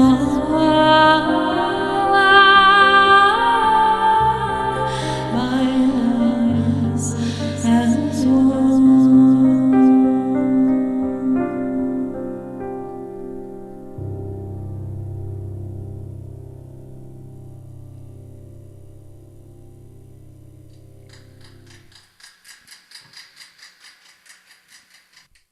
Oh, 80.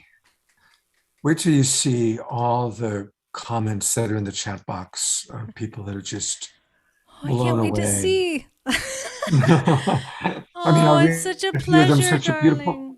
oh, just exquisite, Oh. so exquisite what you provide. Thank you so much. Thank you for having me, Scott, in the Peace Village. It's such an honor and a pleasure. I can't wait to play with you again tomorrow morning on Samhain. Tomorrow morning, that's right. Tomorrow What's morning. And up? again, remember everybody, you can learn all about it. She's got a beautiful website. Everything you Thank do is you. classy. I mean, this woman, she scored a movie that she starred in, and she's an actress and a musical and an oracle. And you're just like one of those amazing Renaissance women. So it's all happening at oracle88.com. Oracle88.com is a place to go for all things AD Bell. And AD, you've just blessed us so much. And look at these albums that she has. She's got albums, she's got songs, she's got a lot going on. We got a lot of music, we got some movies. I got a documentary about Mount Shasta that's actually getting, we just wrapped filming, and so it's in post-production, so that's going to be really fun. Check out The Last Avatar on Gaia TV. It's a pretty fun little film, and thanks again for having me. Can't wait to see you tomorrow morning. I'll see you tomorrow morning. All right. Okay. Thank you, AD. God bless you. Read those chat comments. All right. It is time for Danyan Brinkley. And I want to thank Danyan for being patient, but he's just such a brother. And as I introduced Danyan, there's kind of two parts. There's the part of Danyan that's kind of what he's famous for. He had a very significant near-death experience. He wrote a best-selling book about it. They made a movie about it with Eric Roberts playing Danyan. He wrote subsequent best-selling books. He had subsequent near-death experiences. So there's that part of Danyan. But I also want to share with you a part of Danyan that I've had the blessing to watch and to witness. Decades ago, Daniel dedicated his life to hospice, to supporting those who are near death, especially focusing on veterans, Daniel being a veteran himself. And probably, gosh, this was about 20 years ago. I was working on a television show called Strange Universe, and we did a show on Daniel and wanted to focus on what he was doing with hospice work. So I went out with my camera crew. Those were the old days when we had a big camera crews, and Daniel and I went to the Long Beach VA hospital, and we went into the ward with the men who were about to pass. And there was a young man there who had AIDS, and he was probably in his 30s. And we talked to him, and he was very clear that he was terrified of death. He didn't want to die. He wanted to live. He was afraid of death. He didn't believe in life after death. He was afraid that when he died, it was just going to be black and over. Daniel very gently said, spoke to him for a little bit and said, "Can I just hug you for a moment?" And the camera watches as they go into this hug. Well, that hug lasted for about a half an hour. I remember we had to keep changing the video reels. It's like, oh my God, what if they come out of the hug while we're changing reels? Luckily, they didn't. Finally, after about a half an hour, Daniel pulls back, the camera pulls in on this young man, and tears are streaming down his face. He says, "Oh my God, there is a heaven. I'm going to go to heaven. There really is a heaven." Because Daniel had taken him and shown him heaven. That's Daniel Brinkley, and that's the side of Daniel that not everybody knows about. Thousands and thousands of people Daniel has helped, supported to prepare them for the other side. So with no further ado, it is my honor to present my friend, my brother, Daniel Brinkley.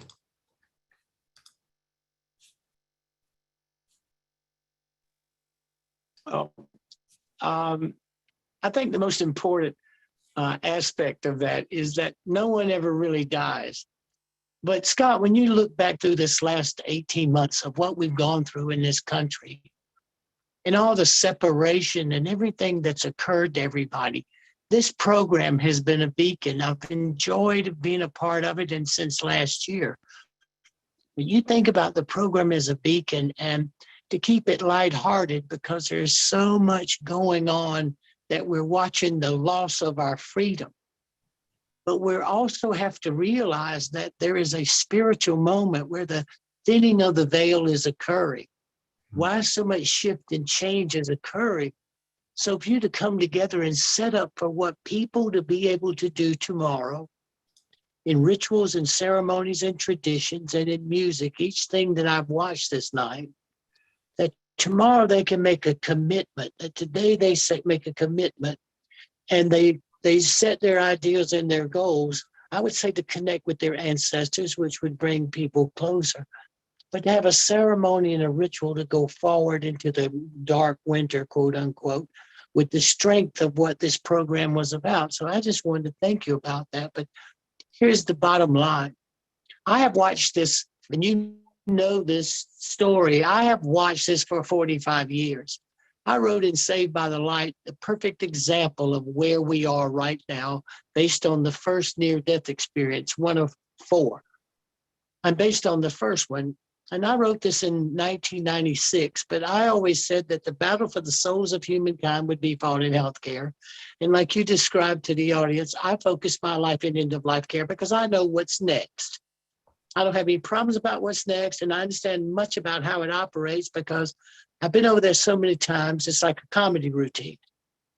So I understand what it takes to structure transition for that being to leave the disconnect from this and pass safely to that next portal.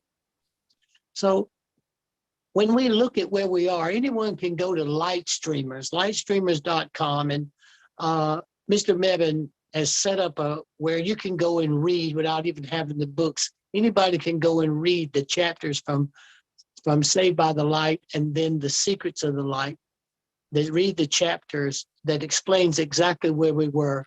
I wrote this in in 1993, published in 1994, and then this other in 2004, and then the next book, 10 Things to Know, 10 Things to Know Before You Go, sets in place my part in this game. Nobody dies. The battle for our souls of our freedoms, our health freedoms to take care of ourselves is at stake. Well, we need to buckle down as this time comes and be as strong as we can possibly be.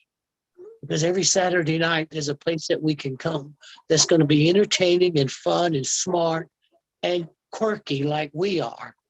But on this time, when everybody's thinking about spiritual things and ghosts and all those things that most of us believe in or trying to reinforce ourselves that they exist, everybody else is thinking about it too. Tomorrow, all the way till Monday, from tomorrow the 31st till Monday. This is the greatest opportunity to shift and change your life, to renew yourself. But first you have to believe that you will not die. That is the stupidest thing to think. And the scariest part about what makes me the most troublesome about this game that's being played on us is that by making us a threat to ourselves and making us to be separated from each other has to be so purposely designed and so subtle that we would not recognize it.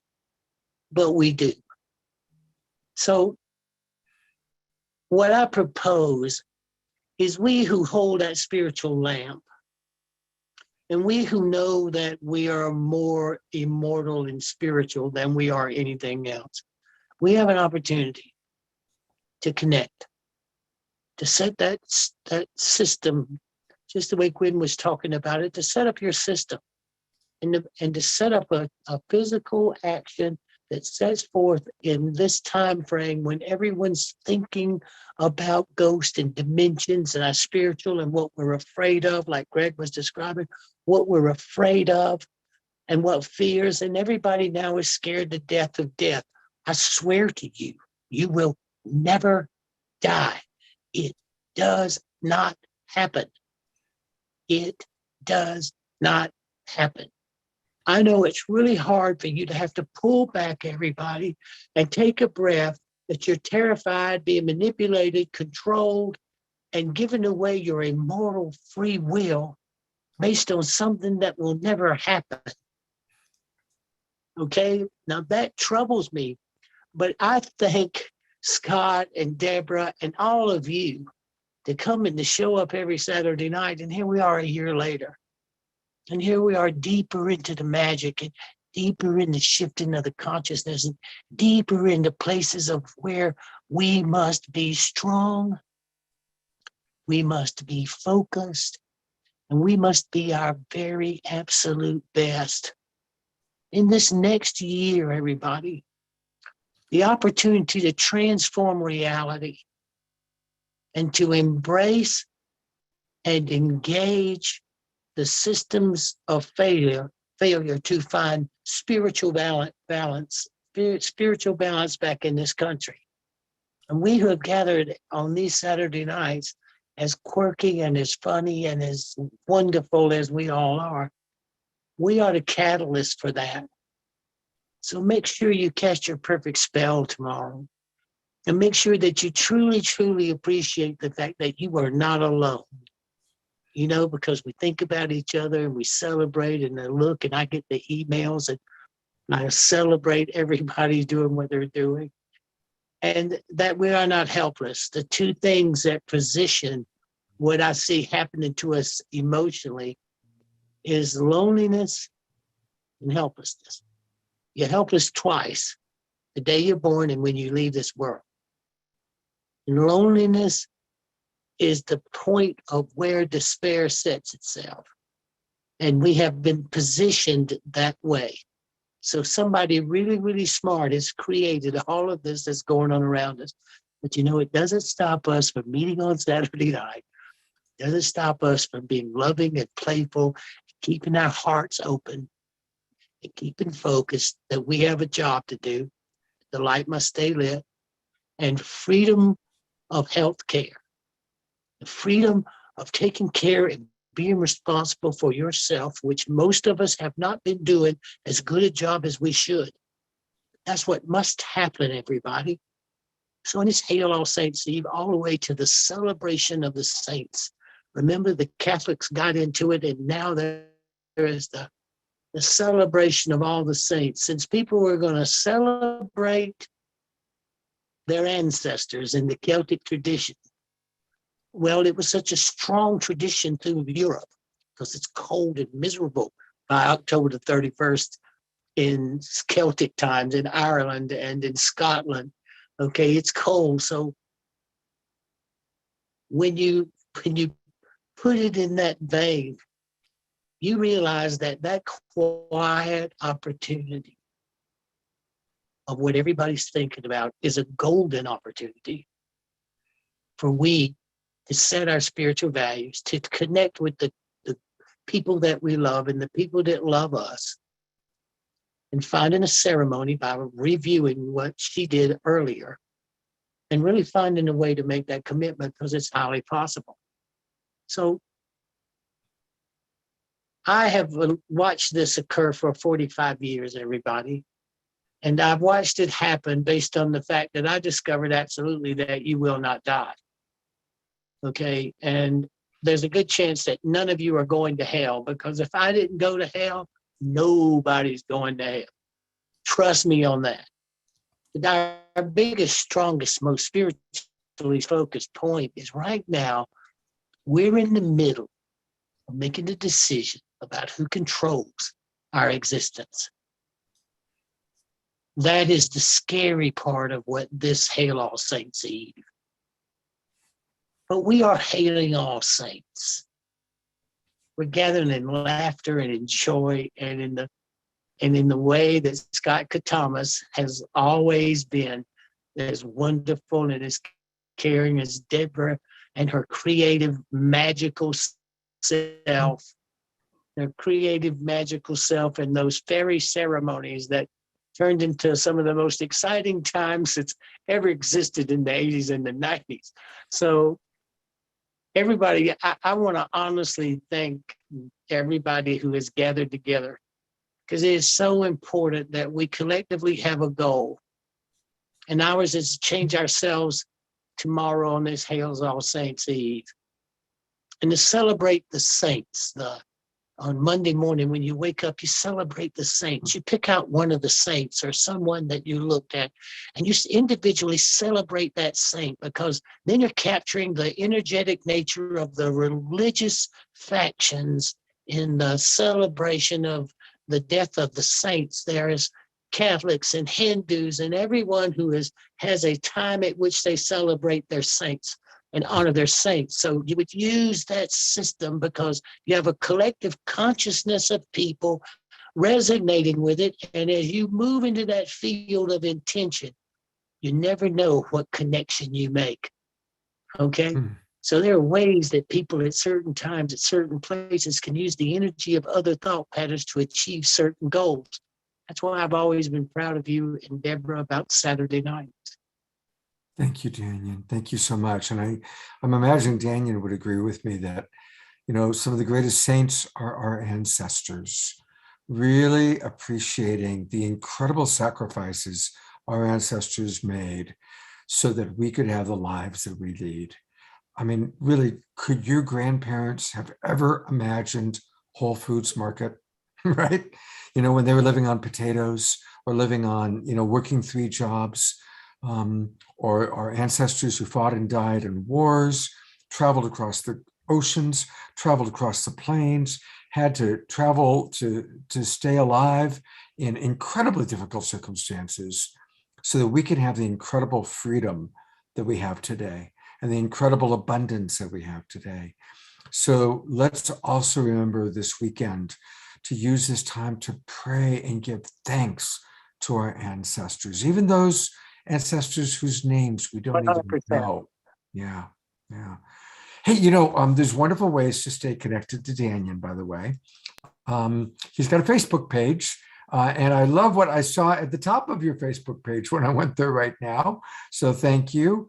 And Daniel's pretty popular. He's got 10,000 followers. But And then there's light streamers, Scott. There's also light streamers. I mean, Melvin houses a lot of stuff at lightstreamers.com. okay, I mean, let me go there if right people now. want to be, anybody wants to be current right now with where I think we are, where I believe we are, and it's drawing from books I wrote 25 and 20 years ago. And if I've missed a single point in where I think we are, I want to hear from everybody to tell me where I missed. If I missed a single point of saying where would we be right now, tell me what it is. Because if we know where we are, then we can make the right decisions about where we want to go. What's that website? So you can go to Lightstreamer. Because I went to Excuse lightstreamers.com me? and it's not you. So what's the name of the website? Doesn't matter who it is. It's lightstreamers.com. It's just lightstreamers.com, punch in Daniel. Okay. Here we Yeah, it's go. easy. That's it. That's it? Okay, That's great. it. All right. So we go to Good old lightstreamers.com. Southern country boy. Looks like fun. Here we go. Authors, lectures. There he is. There's Janyan Brinkley. Okay. So it's everything lightstreamers.com about- /Janyan Brinkley. There it is. All right. There's everything. Danyan, thank you so much Shortest course. for The being with shortest us course and is sharing your Daniel. wisdom. And The hope we can Daniel do short- this many, the many Daniel All short Hallows course. Eve Secret Samhains for many years to come, because I sure do love you. And I love you, Scott. I always enjoy I- partnering with and you I- one way or another. I appreciate you. I appreciate you. I appreciate And, you. And I appreciate we're not the hearing eclectic you group for of some people you reason. put together. I put together the collective group. Can you hear me? No, I can. Yeah. Okay. I appreciate each week the eclectically magnificent groups of people that you two put together. It's a delight. Thank you, buddy. Thank you. We're very Come blessed. on. Very blessed. Love you so much, Janyan. Thank you so much.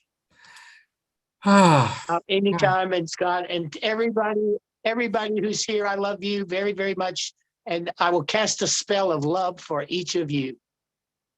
Beautiful. Thank you, Danyan. Thank you. All right, Scott, be blessed.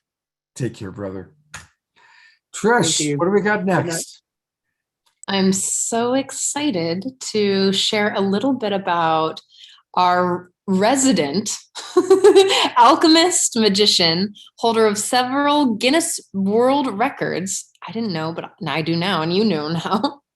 Lecturer of the Smithsonian Institute, repeat guest on Chris Angel's and Penn and Teller's show, and recognized by the Academy of Magical Arts, Society of American Magicians, and International Federation of Magic Societies, Jeff McBride has made an amazing and deeply special, just for us, for our eyes only, for your eyes only, just for you video. He has his own show tonight, so here we go, Jeff McBride. One of my favorites. And welcome. This is a time when the veil between this world and the spirit world is the thinnest. It is the time to connect with our ancestors and to show them our gratitude for giving us our lives, and to connect with the spirits of the land, the spirits of nature. You see, the trees are alive, and the trees have stories to tell us. Tonight, we shall step back in time, 2,000 years ago, to the Celtic Islands, to the land of my ancestors, the Druids. Now, I know I don't look Druish, but indeed I am. And inside of this little purse, I have what is perhaps the world's greatest illusion. Would you like to see the world's greatest illusion? Yes? Yes? This is the world's greatest illusion.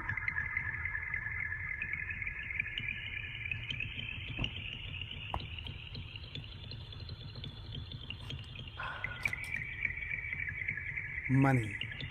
That's right. People steal, they cheat, they die for what? For money. But what is money made from? That's right. It's made from paper. And where does paper come from? That's right. It comes from trees. The trees are alive, and the trees have secrets to tell. The Druids, my ancestors, used to worship the symbol of the tree. The tree, its roots in the ground and its branches stretching towards the heaven, connecting heaven to earth. The trees were alive, and the trees were magic. And thousands of years ago, the Druid priests would cut a single branch from an oak tree to create their magic wand, to weave their magic spells. The trees are alive and have secrets to tell. But over the years, humankind started cutting down the trees till not one sacred grove was left in all of the sacred lands to print money. And once the tree is cut down, the soul leaves the tree. Let me just tear this bill. And you cannot taste the fruit of the tree, although you can taste the mint of the bill. But it doesn't nourish, it doesn't sustain life. And once we've cut down our last sacred tree to print our last worthless dollar, we'll be living in a world of our own illusion unless we remember that each and every one of us is the magician in our own lives to transform not only ourselves, but the world around us, and to re-enchant nature. O sacred tree of the sacred earth, older than time can tell, grant me the power at your command to charge this magic spell. Money is an illusion. Trees are alive, and trees are magic. They have stories to tell. I'm Jeff McBride. Happy Samhain.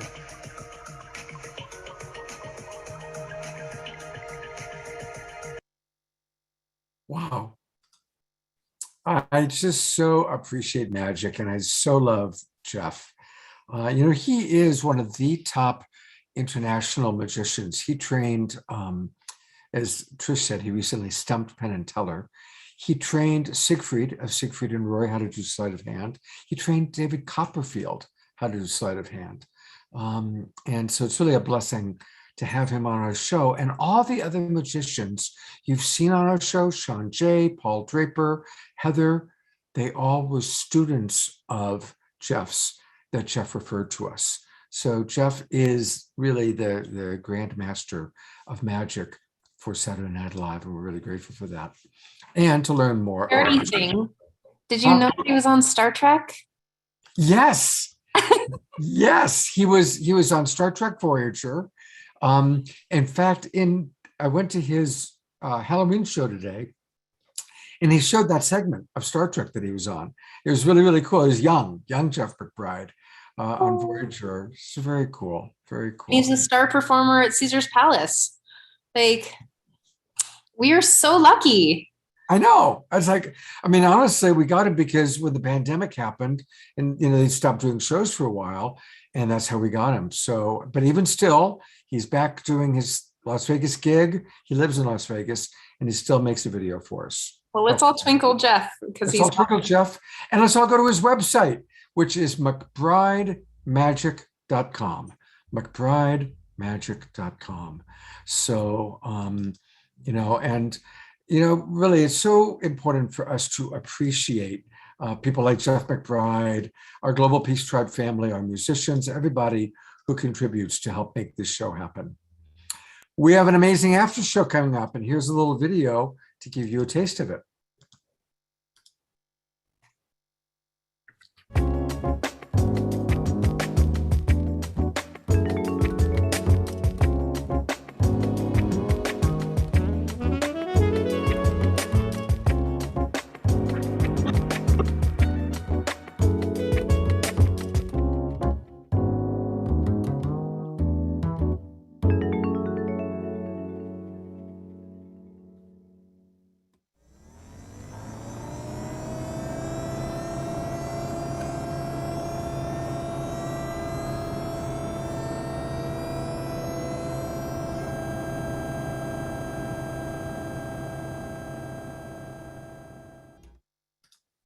That's in 16 minutes or even less.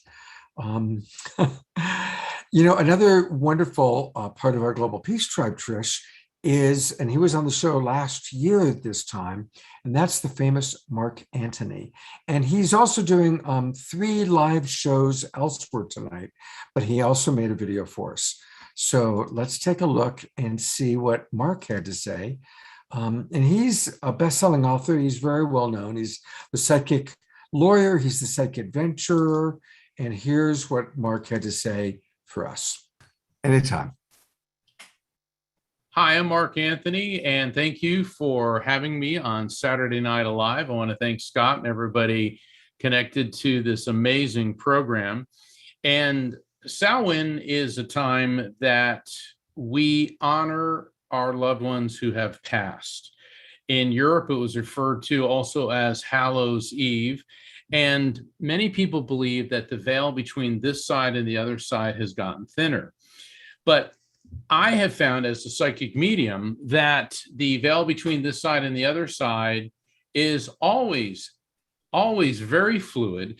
And in October 12th, my new book, The Afterlife Frequency, The Scientific Proof of Spiritual Contact and How That Awareness Will Change Your Life, when it was released. And within the last week, I've been extremely honored and humbled that it's already become a major spiritual bestseller.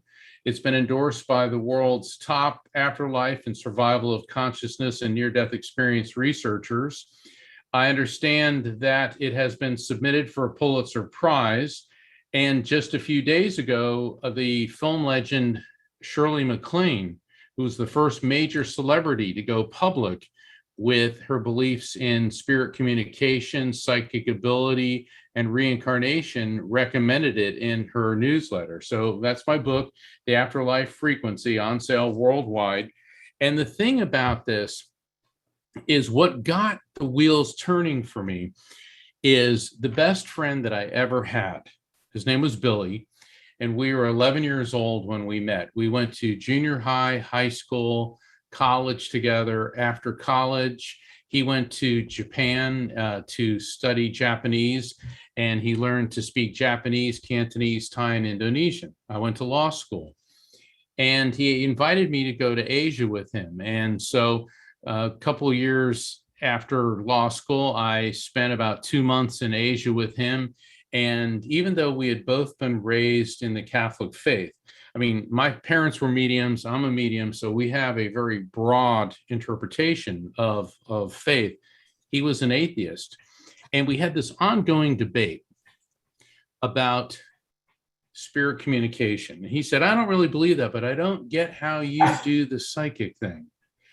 And so this was an ongoing discussion that we had our entire lives. And one of the greatest honors of my life was performing his wedding ceremony. He married this wonderful woman from Japan, and it was one of those shining days in my life. I was standing there marrying my best friend to my new best friend. My parents were there, his parents, all of our friends from high school and college. And I look back on that as one of those beacons of light. And sadly, a few years later, he passed due to suicide. Needless to say, I was crushed. About a year after that, I was on tour when my first book, Never Letting Go, was released. And I was at the Stanley Hotel in Estes Park, Colorado. And there was a paranormal convention, and I was one of the speakers. And I had just finished giving my presentation. So there I am in the great, the conference room, and I'm signing books. And my manager, Rocky, who travels with me, she's walking around looking at all the paranormal investigation equipment, because the Stanley Hotel has a reputation for being haunted. So it was the perfect venue for this. And she's walking around looking at the different types of equipment that scan the EM, the electromagnetic frequency. She's walking by this one table. It was manned by this guy named Scott. He's a very well-known investigator, paranormal investigator. And he was showing her the spirit box. And as she walked by, out of this box, she hears, "Get Mark."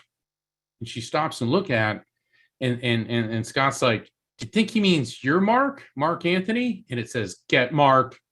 And so I hear, I'm signing books and I'm hearing, Mark, get over here. And I'm looking and a crowd's forming. So I get up and I run over because I'm like, what is it? And as I'm coming up to the table, all of a sudden I hear, dude. And I stopped and I'm looking at this and I look at Rocky and tears are coming out of her eyes. She goes, Mark, and before I could say anything, I hear from this machine, love you, bro.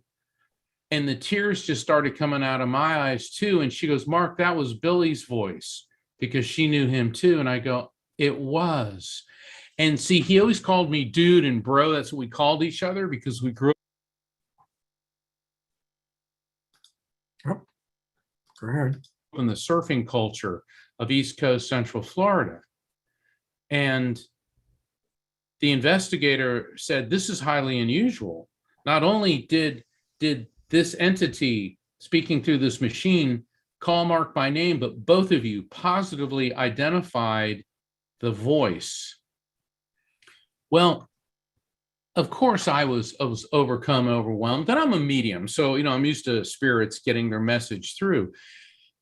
But there was more to it than that. And it led me to contemplate and realize this is a term that I call spiritual synchronicity. This wasn't just him leaping out, because he got an opportunity to communicate with me. As a medium, he can come through to me when he chooses. But then I realized he was the atheist. He always told me there's no science to prove this. There's no technology. Yet what did he choose to communicate with me? A piece of technology. And that got my wheels turning. And that is one of the factors that led to me writing The Afterlife Frequency, because in this book, I explained the different forms of spirit communication, whether it's something like this or through a medium or a visitation that you may receive in a dream, or a near-death experience, or a shared crossing experience when a loved one is dying and transitioning to the other side, and that person sees spirits around them, or perhaps an out-of-body experience. And what my years of research and my personal experiences as a medium have shown is that they're not all separate phenomenon, but they're all different forms of interdimensional communication, which are based on energy transfer and frequency alignment, and which can be explained through quantum physics. So I'm going to pause it only because I promised Jay we would be done by 8:30. And basically what Mark goes into is what we all know, is that right now quantum physics is this incredible new understanding. So thank you, Mark, for sharing that amazing story. And Trish, you want to introduce our closing song? I do. And I don't know if you guys caught, or y'all, sorry, no gender specifics. Y'all, if y'all caught that and didn't, go back to the beginning of the show, because who we have is someone who's really unique to the show, but also is creative and handsome and wonderful. And I'm so inspired to introduce Travis Puntarelli, also known as Balladeer. Oh, handsome! Thank you. I'm feeling fine tonight. I want to speak for some folks that have been remarked on this evening, and it's my favorite time of year because we do the trick or treat, and this has been a real treat. But I also want to acknowledge that when the veils are thin, lots of people jump over and across. This one is about some of the little folks. Last time I tried this, the power went out. So hold on with me. Is a goblin pretty? No, the ugliest of beasts. And if you saw one in the light of day, your heart would quit its beats. But if you saw one in the midnight, in the shadow or the silhouette, well, then you would see something that you never would forget. For with all their pock and puckles, with their boils and their bare, disgusting bodies full of craters, scabs, and misdirected hairs, with their grizzled, nasty faces and their sick and smearing sheen, they are the most graceful dancers that the world has ever seen.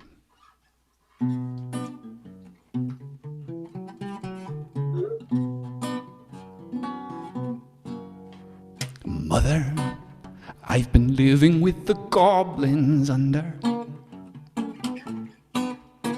all day, drinking lemonade and wearing gumboots. Baby, put your gumboots on, for today we will be dumb, dumb, dumb, dumb, dumb, dumb, dumb, dumb, dumb, dumb, dumb.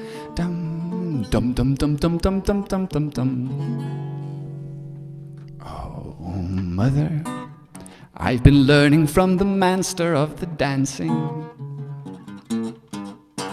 One day, soon will come the day that the chosen one has chosen to come on. On that day we will be done, done, done, done, done. Done, done, done, done, done, done, done, done, done, done, done, done, done, done, done. Ah, there is a recipe for having dreams come true. I know such secrets, I'll share them with you.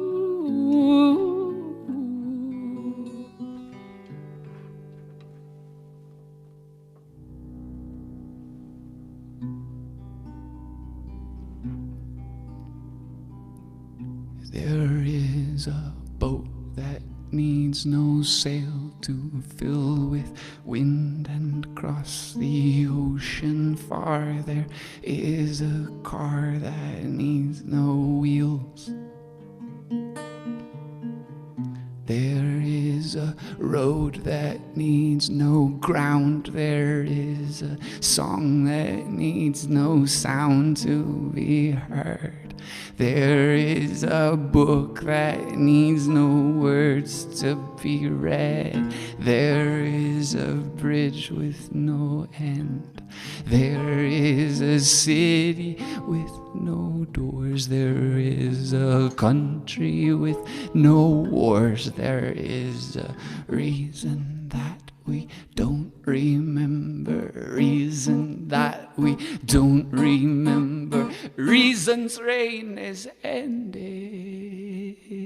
Here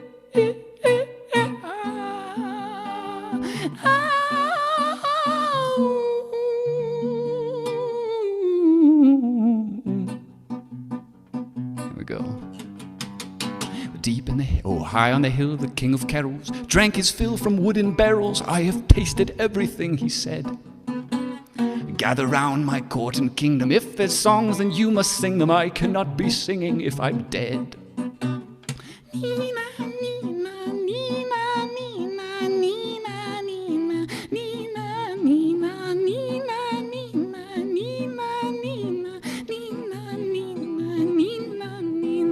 Please don't leave us, cried the people. We will build our king a steeple. We will make a throne fit for a god.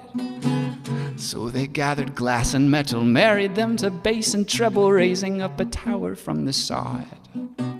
Greedy goblins underneath them heard the ringing and the singing, so they sent their spies and thieves to steal the king while he was sleeping. Here we go again, my children, making for the break in the great wall. Here we go again, my goblin men and women, everything must fall. A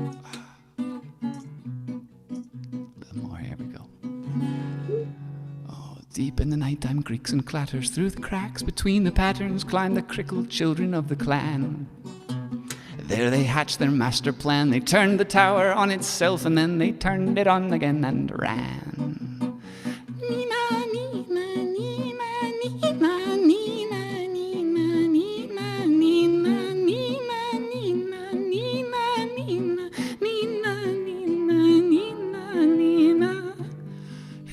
go again, my children, making for the break in the great war. Here we go again, my goblin men and women, everything must fall.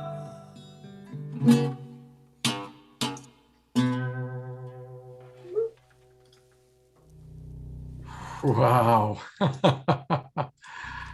Thank you so much, Travis. That was just so unique. I mean, you've got such a unique style. And two things. I'm going to ask you if you could tell your story in the after show, because I want to start the after show at 8:30, which is something I promised Jay. And I also want to encourage everybody to support him. You know, we support a lot of our musicians through Patreon. A lot of the people that you've seen, like Kristen Hoffman. And so his Patreon account is Balladeer, Balladdir. So you go to patreon.com/Balladeer. And Travis, can you stick around for a little bit and tell your story in the after show? Would you be willing to do that? Yeah, I could stay for a little bit. I got another date to run to tonight. The Goblins have me, so I got to get over there soon, but I'd stay for a sec. You're awesome. Thanks you so much, Scott. Oh, Travis, just great. I want to thank everybody. This is the end of the main show, but take a quick breath because I'm going to turn it over to Jay. And we are now going to start. We're going to start the after show, which I know that Jay's put a lot of energy into. So here he is, your master of ceremonies for the after show, Jay Mayer, also known as Rod Stewart. Okay. Oh, welcome to the after show. Can everyone hear me? Yes. All right, that's a good sign. Also, well, let's start this right here. 1 second. I'm going to start recording on my machine. Oh, you got to give me permission to record. Okay. And we are already recorded, by the way, just so you know, on mine. There you go. You can record. Great. 1 second. Okay, we're recording. So here we go, starting the show.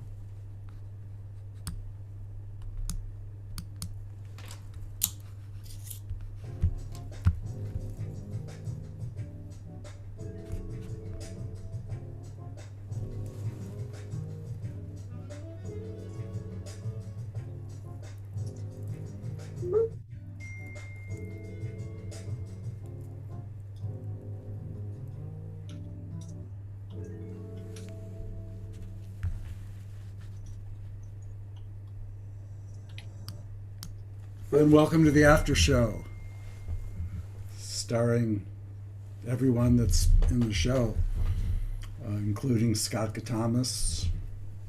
And the Light Touch Pod is going to be with us, just a few people that do Light Touch every day. And it's really great to be here. We're going to bring up magic again. And I wanted to talk a little bit about Light Touch first, which we use feathers, and feathers are our version of, Harry Potter. They have magic wands, right? They do good magic with it. And feathers, have ancient history, with feathers and native cultures. And we use feathers just to activate our electromagnetic system, to carry our prayers, to the other side, so we can invoke blessings and miracles and good fortune, healing. The ancestors, we ask for their blessings. And we always pray for others. We ask that other people are blessed. So I'm going to bring up a few of our friends here. Actually, I maybe Scott can do it. I can't seem to do it on my machine. You can. Okay, so I think you want to bring on bring on Jan and your people. Is that what you want, the Light Touch people? All right, so there's Jan, and there's Deborah. Deborah Haviland. And are we going to have Magic? And you, if Magic wants to come on, he's welcome. Maybe we'll just do it with you, and that's our four pod. Okay, great. All right, it's like Hollywood Squares, only more spiritual. So, anyone at home, if you have a feather, we're just going to send some prayers out, but we send them out with light touch. And we work with the timer. That way everyone gets a turn, everyone gets a chance to speak. And so we're doing 2.5 minutes prayers, and you can pray at home and, bless everyone in the Global Peace Tribe. It's not about just blessing ourselves. We've been doing that our whole lives. And when we bless others, then we become a servant, and it increases the power of our prayers. So I'll go first. I'm Jay Mayer, created Light Touch. I discovered it. I surely didn't create it. So I'm asking for everyone to be blessed here with your best blessings. And we ask the ancestors to help us. Our ancestors go back further and further than your parents and your great-grandparents and their parents. It goes back to the beginning of time. And we're asking for mercy on everyone here, that we can have enough, have more than enough to share for the rest of our lives, and even just with grace. So we thank you for divine love. And we do light touch when we go to sleep at night. You fall asleep, you go, oh, thank you for miracles. And you believe that you're creating them. Do even light touch in the bed. Just create a tingle. That's all you have to do. That tingle is magical. That's why it's there. That's why that tingle's there, is so that you can invoke the invisible realms. You can call on the ancestors. You can call on the angels. You can call on Jesus. You can call on, the ascended masters. It's the dimension of touch. And we all know how we're drawn to pleasure. Pleasure is very attractive.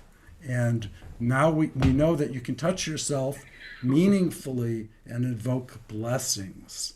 So ask everyone here in this prayer pod to be blessed. Everyone listening and watching with your best blessings. And I still have 45 seconds left. That's like for 2.5 minutes. But for the sake of time, I'll pause here, and we'll let the next person up, which would be maybe, it looks like Deborah Haviland wants to go. Deborah's a light touch practitioner, and she's from Florida. Oh, she's living in Florida. She's intergalactic, really, but go ahead, Deborah. Thank you. I like the intergalactic location. Yes, currently in Florida. So, this is so wonderful to do this together. And I invite everybody to take a nice deep breath and just feel the relaxation going into your body. And you can stroke yourself anywhere on, it's easy on the neck or around the ear or around your face, something comfortable for starters. And we like to invoke great spirit. And wherever you come from and whatever your nation, creed, or faith is, we honor your understanding of the divine. And so use the name of divine creative source that you believe in, whether it's God or Buddha or something else, great spirit, higher power. We call in this creative energy, this amazing unity that we live in, an incredible galaxy and on our planet, the sense of being one family and all sentient beings that live on this planet. And the unity is really our salvation. So we call this unity in, and we call in the divine, the creative source, and align with it. So knowing that we were born in creativity, we exist in creativity, and we can manifest in creativity. So calling in divine love, the source of all life, calling in meaningful synchronicities. Somebody said that earlier, I think Magic Bernstein. Calling in divine appointments. Oh my gosh. feeling so much gratitude for the people who help us, our mentors, our coaches, our teachers, our parents, our ancestors, our friends, and to really be able to bow and bend and open our hearts to learn from each other, to accept our diversity, to celebrate our unity. And so we call in these divine appointments that help our work, blessings on our show, gratitude for this amazing Saturday Night Alive, and now the after party with Jay Mayer and Jan Kaplan. And oh my gosh, prayers are so important. So I call in looking and feeling our best, really nurturing our health, our self-love and self-care, and feeling all the gratitude, realizing heart is to hear with a T. So we call in hearing through our heart and seeing through our heart and living through our heart, that we understand the inclusiveness and the unity and empathy and compassion. And with this, I say, thank you, thank you, thank you. Blessings to everyone here. Everyone here, blessings on your prayers. Namaste. Thank you, Deborah. And next, you. I guess we'll have the lovely, talented Jan Kaplan. I was waiting to hear the lovely and talented Scott Katamas. But thank you, thank you, thank you, thank you. And every day is a new opportunity to be grateful and not only have our glasses half full, but overflowing. And we give thanks for everything, for all of our challenges, for all of our triggers, for all the little bumps in the road. And so we're just so in amazement of this miracle of life. And so every day really is a miracle. And thank you for this work. Thank you for all the opportunities that come our way. Thank you for all of the amazing community that we get to help create with each other. So we're in deep gratitude for all of that. And every day we say thank you for our angels and our avatars and our ancestors. And so tonight that's especially dear and meaningful for us because they're here with us right now.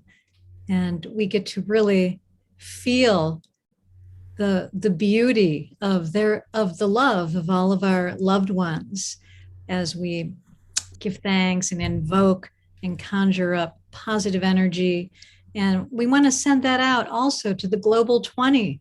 Let's all together just really, with all of our intention, really help send out the unity and the love that we hold dearly here in the circle, and that we want to spiral out into the universe and to reach our leaders of all of our nations to really make the right decisions for the greatest good of all. So we give thanks for all of our opportunities to just really be here together in community and share our blessings. So I'd like to close with thank you for blessing all of our blessings. Thank you, thank you, thank you. Yes. Thank you, Jan. We do this every morning, and it's basically we focus on gratitude. Thank you for miracles. We ask for miracles, and miracles for everyone here. Thank you for abundance. Thank you for health. So our fearless leader here on Saturday night, Scott Katamas. Thank you, Jay. I spontaneously added Trish and Magic. So I want to share my 2.5 minutes with each of them. So I'm only going to do like 45 seconds, and then way Trish and Magic also have a moment. I just want to bless everybody watching. I want to bless everybody, whether you're watching on Facebook whether you're in a Zoom room, whether you're watching the replay, whether you're watching this 5 years from now, anybody who can hear my voice, maximum grace for you, for your family, for your life, maximum grace for us all. Aho, Ashe, Amen. And my co-host and co-pilot for tonight, Trish. Let's go to Magic because I might take time. Okay. Magic, you're up. You gotta unmute Magic. Oh yeah, sorry. She was pointing the other direction from where I know, it's funny. You're pointing back at me. Right. This covers it. Who's on first? All right. Well, this is my first experience with light touch in this form, but I do light touch myself in my own way, and I love it. And so, well, we're blessing here. So I want to bless each and every person that is listening and viewing this at any time, and really beyond that, to every person on the planet, that you begin, or shall I say continue, but deepen your relationship with the parts of you that you don't like, with the parts of you that have been hurt and wounded or even traumatized by unkind, even cruel people, and that you find that pain inside of you and you're able to embrace it with love and compassion and care and nurturing, and that you can hold those hurting parts of you like little children who are stuck at the ages that those things happen to you, and just pour unconditional love into them. Not so that necessarily the unconditional love replaces those feelings temporarily with the feeling of love, but that it infuses those feelings with love so that they may heal and resolve and empty and return you to your fullest naturalness of the love that you are, and free you from the illusion that this pain is actually real and actually matters. Thank you. Beautiful. Thank you, Magic. The lovely. I'm using a Kleenex because I don't have a feather, and it looks good. Can I have 2 minutes? Sure. Yes, you may. Father, Mother, God, creator of all that is, divine love, the great mystery, 10,000 thank yous to everyone watching, every person that they're connected to, their ancestors, 15 generations back and 15 generations forward.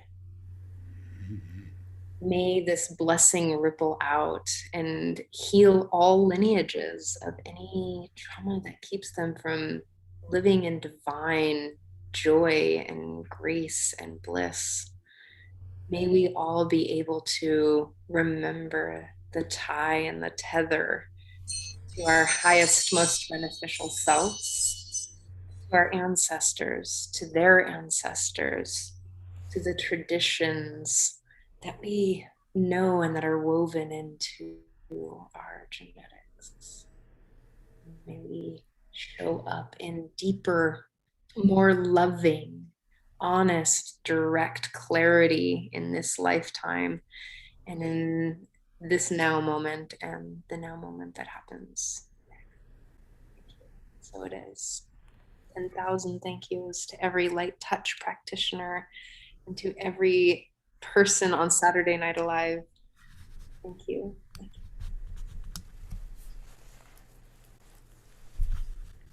Thank you. Thank you, everyone. Yes, light touch, it's the realm between touching and not touching. That's the place. You know, like, can you remember when you were a baby? Let's see here, 1 second. When you were a baby, or you've seen babies or people run their fingers down your back and you get that chill. That chill has magical powers. And so now we're going to play a video for you. This was Swing 60s, which is a project that I started with Jan Kaplan, the lovely and talented Jan Kaplan. And that's her singing. So let's click the right button here, share for sound, and let's give you a full screen. Grooving on a Sunday afternoon, really couldn't get away too soon. I can't imagine anything that's better. The world is ours whenever we're together. There ain't a place I'd like to be instead of grooving down a crowded avenue. Doing, yeah, anything we'd like to do, yeah. There's always lots of things that we can see. We can be anyone we like to be, and all those happy people we could meet just grooving on a Sunday afternoon. Really couldn't get away too soon.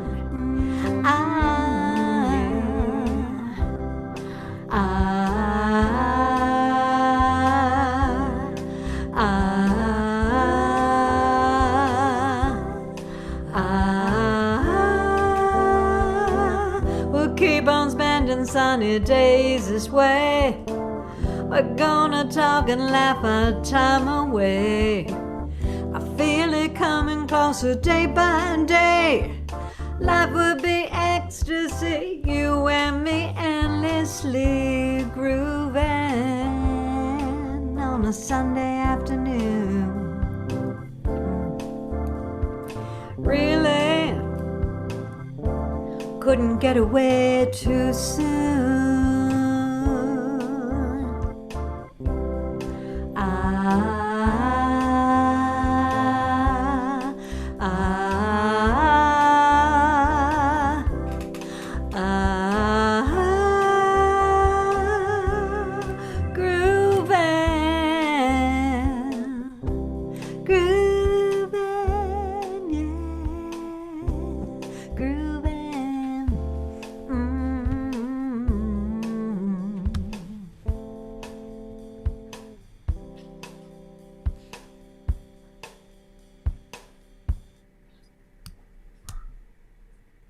And we're back. Fun little video. We're going to do Swing 60s and Big Band Beatles in the after show and play some of our original musics. So we're hoping to be doing a few more after shows before the end of the year, and maybe in another Indigenous show. So also we're going to bring up Brother Magic again, and Scott can pop on if you want. We actually want to have kind of a conversation. The topic of tonight includes taboos. There's like taboos are what's running our life. It's the shadow. It's the things that we don't talk about. We don't mention, our little secret closets. But, there's great power there too when we can turn all that energy around so that we're working together to create magic. And magic is he really opened me up because his work is actually, he works with fear. He addresses fear, and fear is a paralyzing force that we need to reckon with, to really make progress in our lives. So I'm turning over the floor to Magic. Thanks, Jay. Jay and I were having a little brainstorming session the other day, and we talked about this topic of taboo and how, the topic tonight, death, is a taboo topic. It's something that many people are afraid to talk about. In my family, my mom was terrified of death and talking about death, and really wasn't a subject that we could really spend much time on. And it's largely because of fear, but it's also has shame in there and the fear of judgment. And so many things end up being taboo, and so they're not talked about, they're swept under the rug, and then we build up more fear of them and more shame of them. And when I think about taboo and fears and shame, I often think about masturbation, because when I was a kid, I don't know about the listeners here, but when I was a kid, I didn't go into the living room and tell my mom and my dad and my brother that I was going to go into my bedroom and masturbate for a while. And I'd be back out in a little bit, and then, come back out and tell them all about how great my orgasm was. And when I say that, I get the response that I'm seeing from Janice and Deborah, which is laughter, because it's so preposterous that we would do something like that people laugh when I say that. And yet, why? Why is it so preposterous that something that is as normal and natural to human beings, that it's so incredibly shamed and there's so much fear around it that we have to, like for me, I would go into the bathroom and I would lock the door and I would turn the shower on and I'd pretend like I was taking a shower so nobody knew what I was doing. And then when I, came out, hopefully I wasn't in there too long so nobody knows, and so taboo to me is a doorway. It's a doorway into our shame, our fears, our wounds, our trauma, and ultimately into the potentiality of healing that, and to realize what is really our authentic truth. Because often if we have a taboo in our mind, if we're afraid or we have judgment or we have shame about something, it's really pointing us somewhere inside of ourselves where we can find out more about ourselves and what's really causing this. Why is this taboo here? And is it real or is it conditioned? And is it from shame or fear? And maybe there's something that we are into that others might find taboo, but if we can heal that shame and we can heal that fear, we can be more of who we truly are. So I think it's a rich topic. Yeah. I want to chime in for a second, Magic. Thank you for bringing it up. And I want to kind of riff a little bit on what you started with taboo was about death. Mm-hmm. I want to just mention how uncomfortable most people are when they're interacting with someone who's dying, possibly dying, probably dying. And that often people don't want to acknowledge that. And I work a lot with people that are dying, and they almost always appreciate when you can talk about it, right? Instead of pretending like it's not happening, Yeah. And to be able to joke even about it, and to not be so, we can't mention it, we can't say anything about it. And it's like, I just want to say that if you know somebody who's sick, if you know someone who is in the awareness that their life is coming to an end, most of the time they want to be able to talk about it and even laugh a little bit about it and be relaxed. And oftentimes, in order to manage taboo, and Magic kind of touched on this, but what do? We have to look at what's my discomfort, and I have to manage my discomfort in order to be authentic and to be real. So I can talk to my friend who's dying, or I can talk to somebody who's going through something really, really hard. So I just wanted to add that little piece. Thanks for saying that, Scott. I just want to add to it, because when I was very young, I actually don't remember how old, but I'm going to guess about 9, my grandmother died.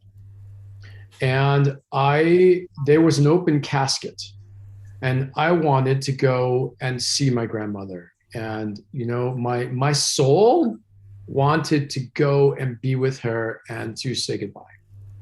And my mother, who's very afraid of death, said, no, you can't see her. I want you to remember her as she's alive. I wouldn't want you to have that in your memory. That don't go see her. And I wasn't allowed to see her. And that moment had unintended consequences because it put a wedge between me and death, where I started to think that death is something I have to stay away from, I should avoid, I don't want in my consciousness, I don't want in my psyche. And our relationship to death, it determines our relationship with life. You know, if we have an aversion to death, death comes in many forms. It comes in loss of all forms, relationships and objects, and everything ends, everything dies.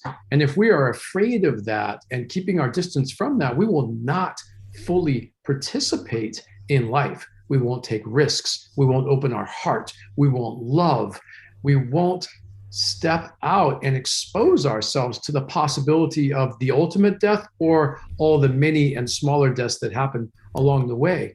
So not only is it important in terms of what you shared, Scott, which I think is beautiful, because I've been around relatives who are terminally ill, and people just won't talk to them about what's really going on and ask them about how they're feeling about dying and what they think about it, and help them be with reality. If we want to wake up in this life, we have to wake up to and in reality. That is waking up. That is psychological health and well-being. And death is reality. And there's so many places where it can show up, and where we can show up, like you mentioned, Scott, and like my story of my grandmother, and so many others, where it really does impact other people's lives as well as the quality of our own lives. So thanks for sharing that, Scott. Yeah, no, thank you. Jay, do you want to come on in? Well, earlier I wanted to respond because you were talking about the M word. Call it the M word. Marriage. Are you talking about masturbation, right? It's not a good word. It's like a medical word. Whoever invented that probably wore a white coat and it was not having relations with meaningfully in their lives.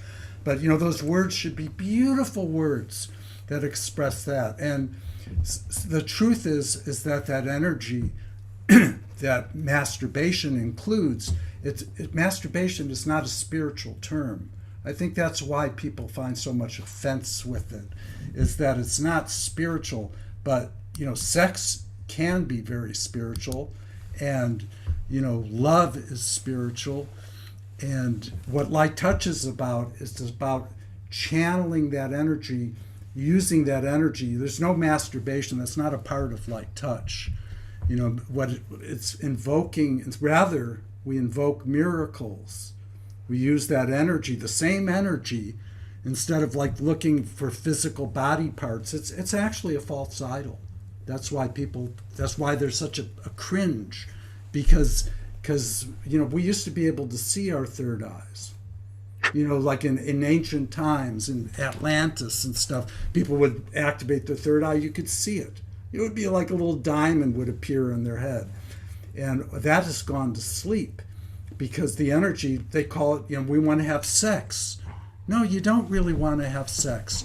What we want to do is we want to wake up. We want to have money. We want to have love in our life. And we've had a lot of sexual experiences. Everyone has. And it hasn't necessarily made us rich or made us better. It can be up and it can be really down.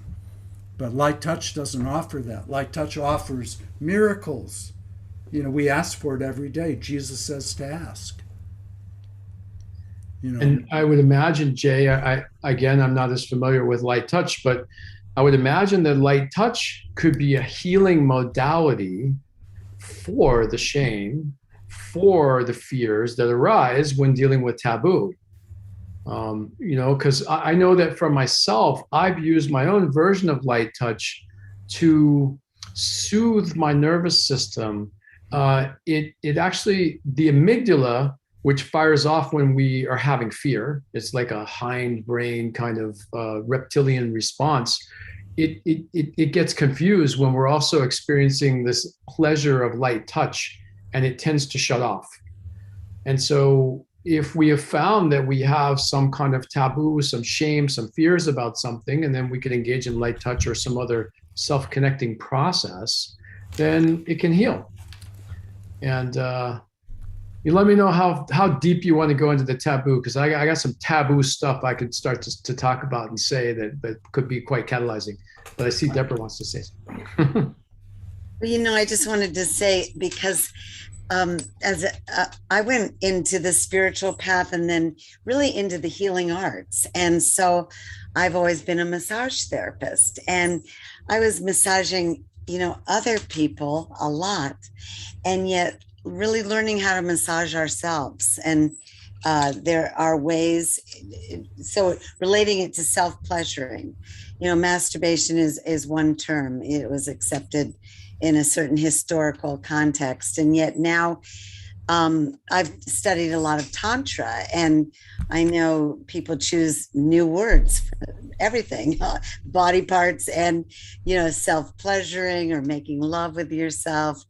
And certainly light touch starts with really learning how to just touch ourselves lovingly and gently in safe places, as a prayer pod, where you can feel really comfortable with it, and generating, the tingles, as Jay said, the tingles. I know when I speak truth, I'll get tingles all down my whole body. It's a confirmation that spirit is working through me, that I've said something that's true, and for my whole nervous system and psyche and soul that lives in this body to take note.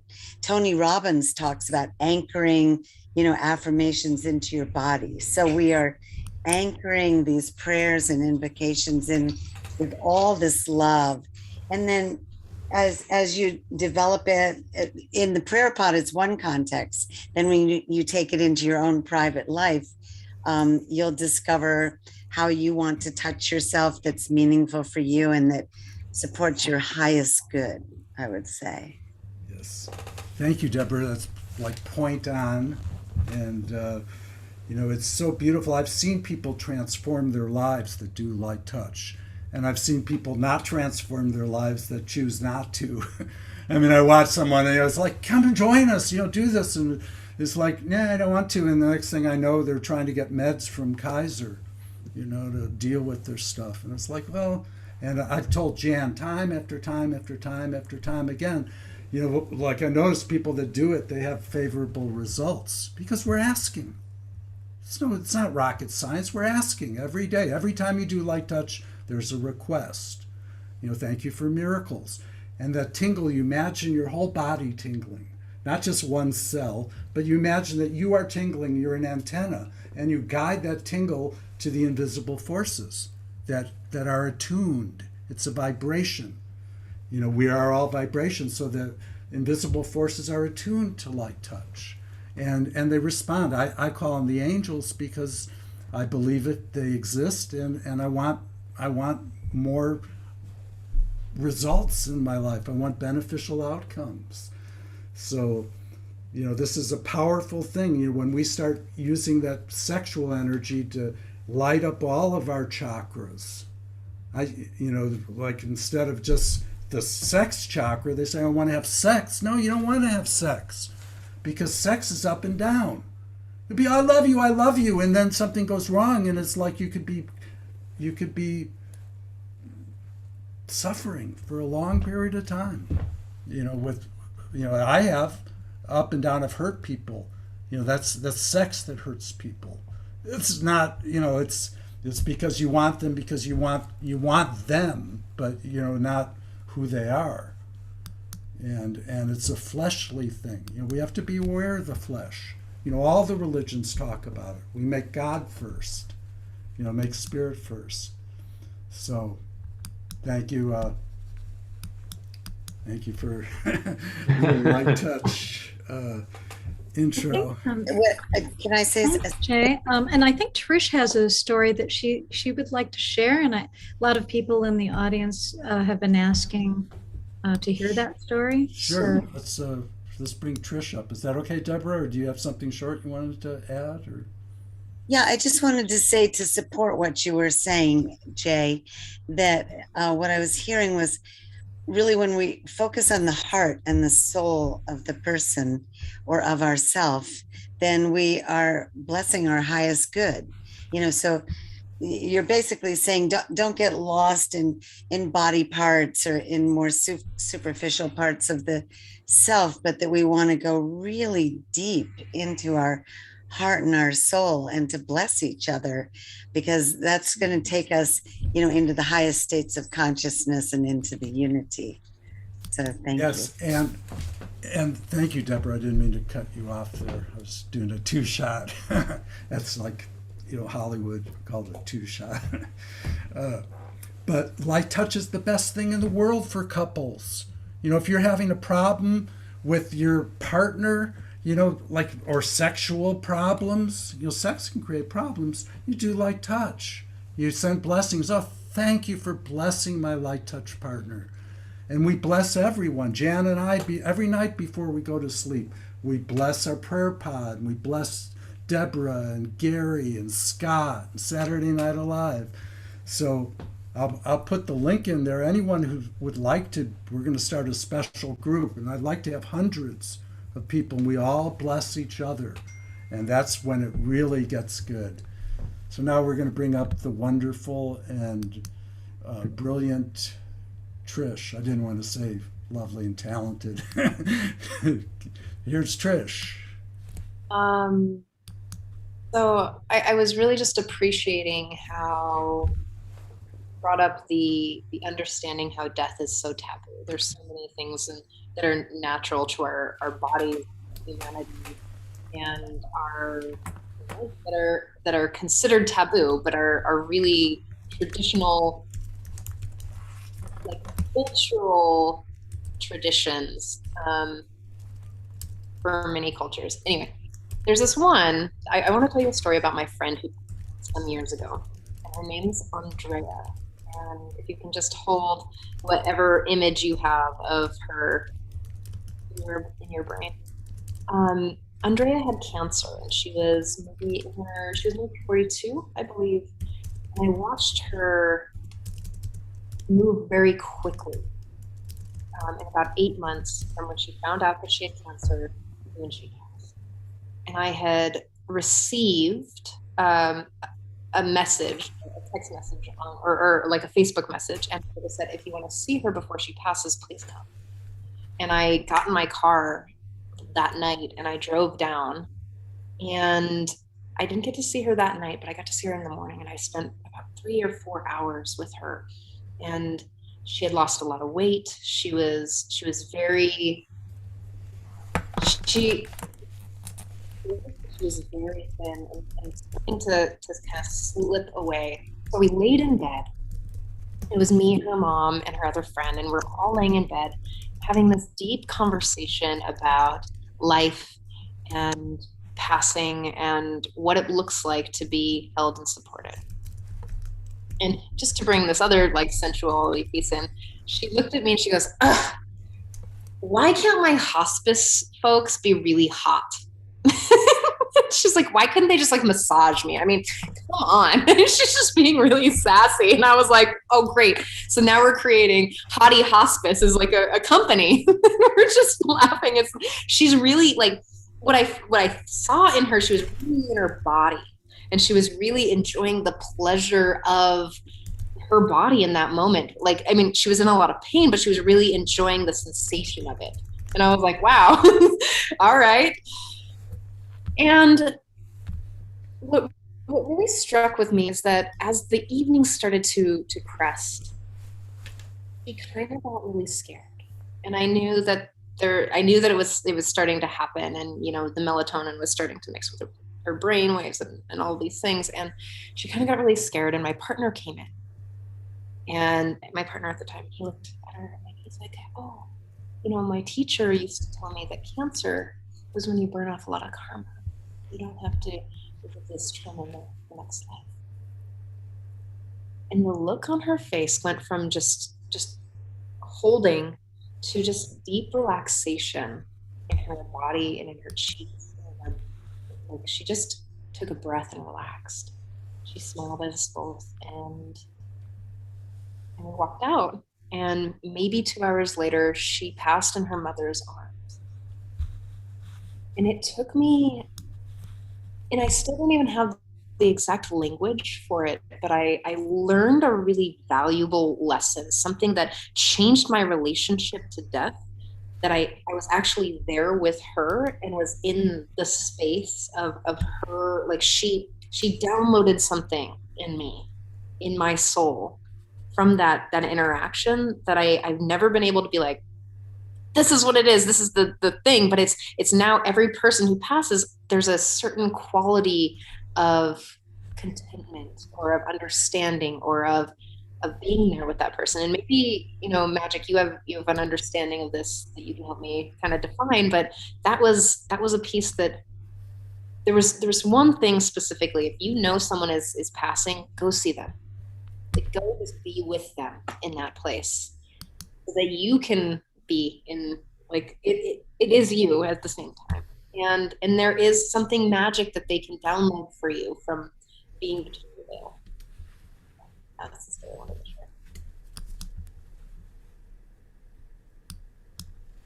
That is so beautiful. I would like to echo something there, because I was told at an early age, in my 20s, by a spiritual teacher, we were learning really about the Tibetan Book of the Dead and how to, when people are passing, to help them focus on the light and go straight into the light, into God, into, their higher self. And so when it came time for my parents to pass, I went to their bedside immediately. For my mother, luckily, I got about 2 months of really working with her and guiding her deeper into herself, her surrender.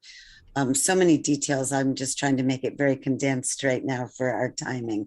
But at the end, my brother and I were just guiding her all the way into the light. What my monk TM brother was reading the Bhagavad Gita, and I was holding her hand and saying prayers. And we had sacred music on, and it was like we all went into the light together. And then when we came back, really, and realizing that we just lost our mother, there were many different feelings. I mean, I remember driving back to take care of my father, who was in the apartment that they had just left, having retired to this place. And I was kind of moaning, this deep moan I'd never heard come out of me, saying, wow, you don't get out of this place alive.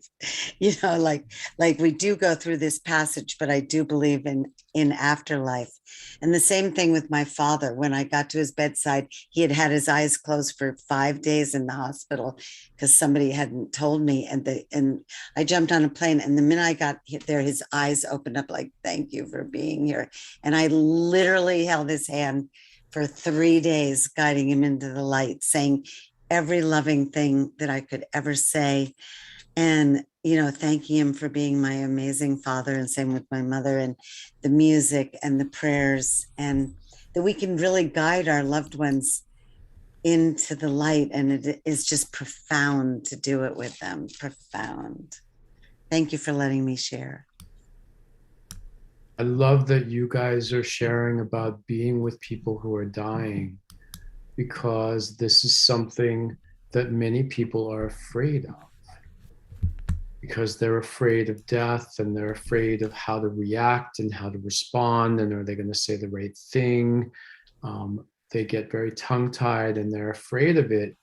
And there is this magic that occurs when someone is dying. There's a portal that opens. It's like the crack between the worlds, that not just the person who is dying is in, but those that are surrounding and guiding and helping and loving the person who is dying are also in that resonant field. And it is a profound opportunity to experience a taste, a foretaste, perhaps, of what death is in all of its beauty and all of its light. And perhaps if you're with someone who's really afraid of dying, to experience their fear of dying, and how that gripping and how that fear can actually stop them from the beautiful transition from one form to the next that's occurring. And if that fear evokes fear in me, then there's an opportunity for me, because one day I'll be there. So, this shows me my own fear and my own places where I'm in some illusion that this form somehow matters ultimately, and that death is somehow the end. And so it can bring me right into what's really present in me and show me myself. It's a very, very powerful mirror to be able to see where we are in the arc of our life, in our relationship to death, in our relationship to our infinite nature and what we truly are that transcends this physical reality. So there's so much richness in it. So I just want to echo what I hear many of you saying, which is to, please reach out, go sit with people who are dying, be with people who are dying. It's for you, it's for them, it's for everyone, it's for the planet. It is our healing work, it is our spiritual work. And I promise you, if you go in with this attitude and approach, that it will be rich and it will heal and it will bring you greater peace. I would love to riff on that for a minute, if I may. I walked my father through his death when I was 22.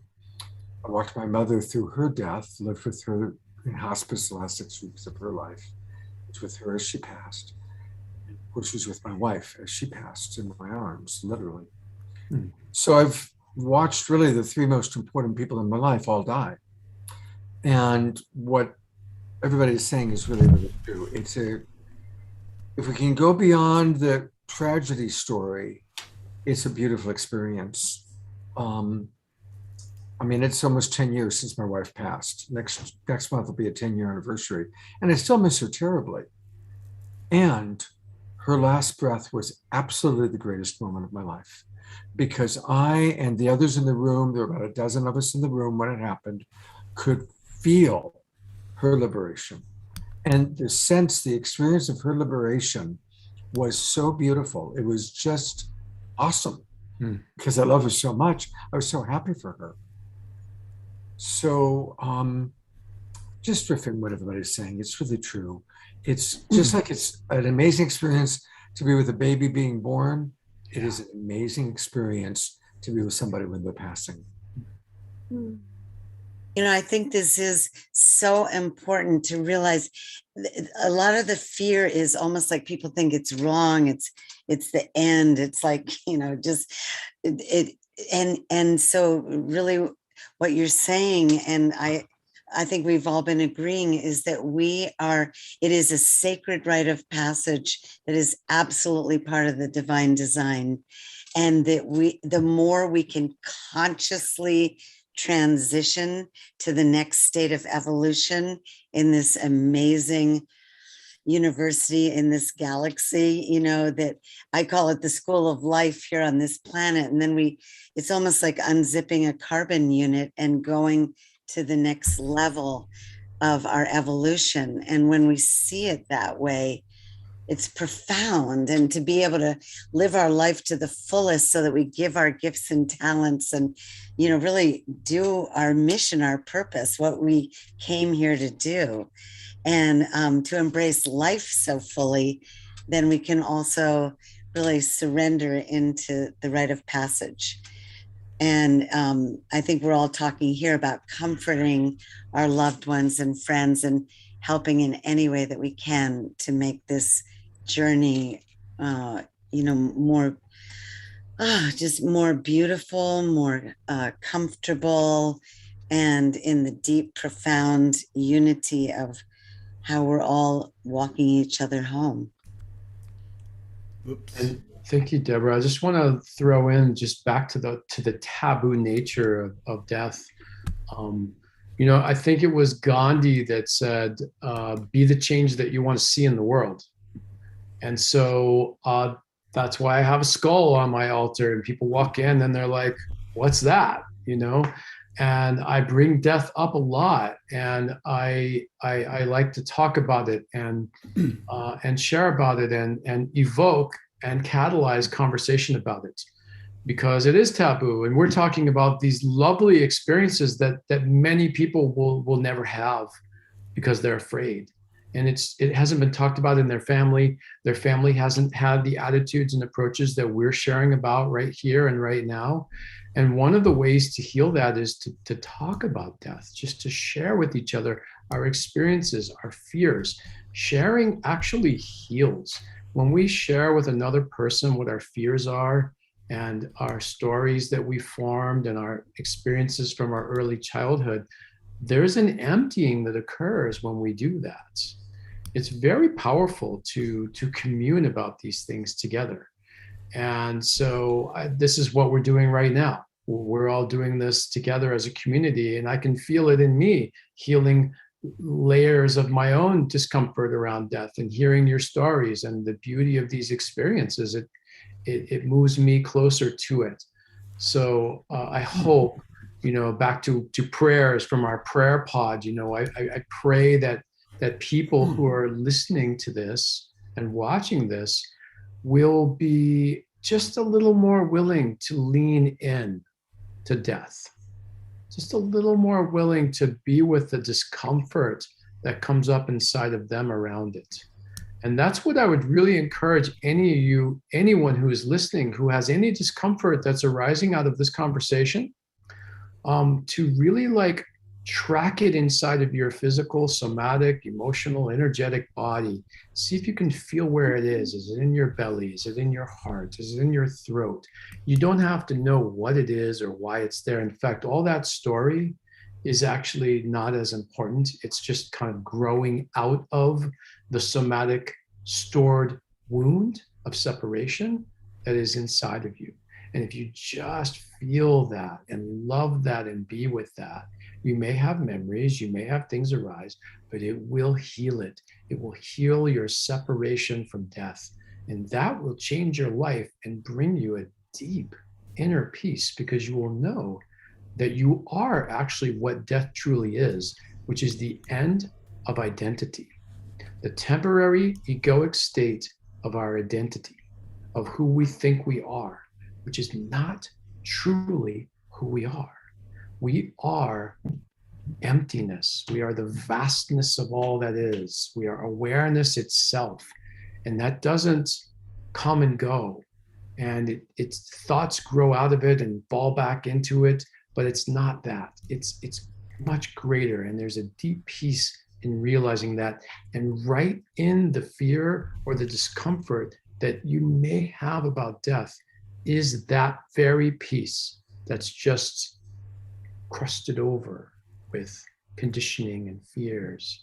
And so I invite you to really be with it and see if, even as I talk about this right now, you can feel the melting that can occur by just being present with what is, when what is death and or a fear of death. So amazing. I keep thinking we're talking about the universe, and thank you for sharing all that. It actually took me into a deeper level of appreciation for you and for what you're saying. But it's interesting because when we're alive, if you get smaller and smaller and smaller and smaller and smaller and smaller, times 10 times 10 times 10 times 10 times 10, you're seeing a whole universe of cells.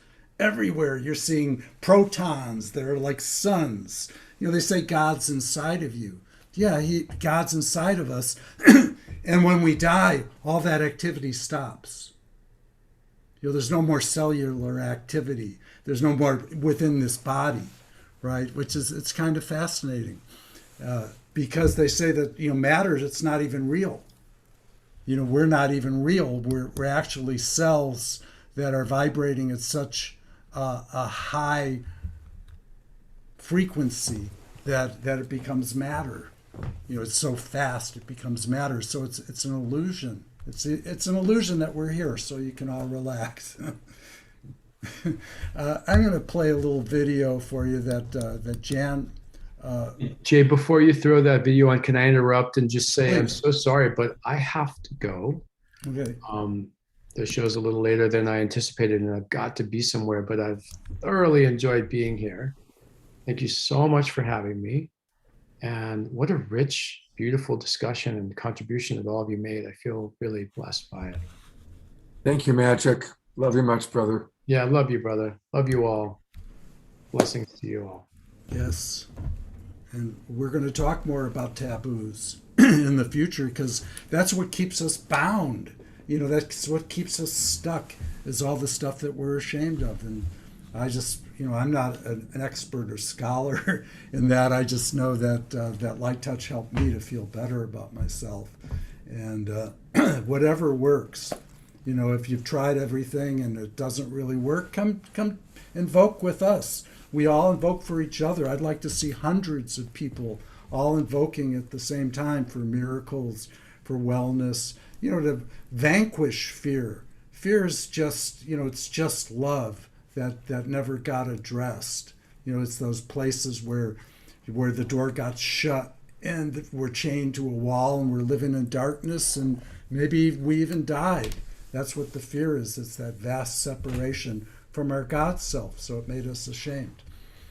And now, what we've been waiting for, this really nice video that Jan turned me on to. And we have another video after that. So let's try this out right here. I think we could set it up by saying it is a father and a daughter singing a song from the movie Coco, which is a movie about honoring our ancestors. All right. Thank you. Here we go.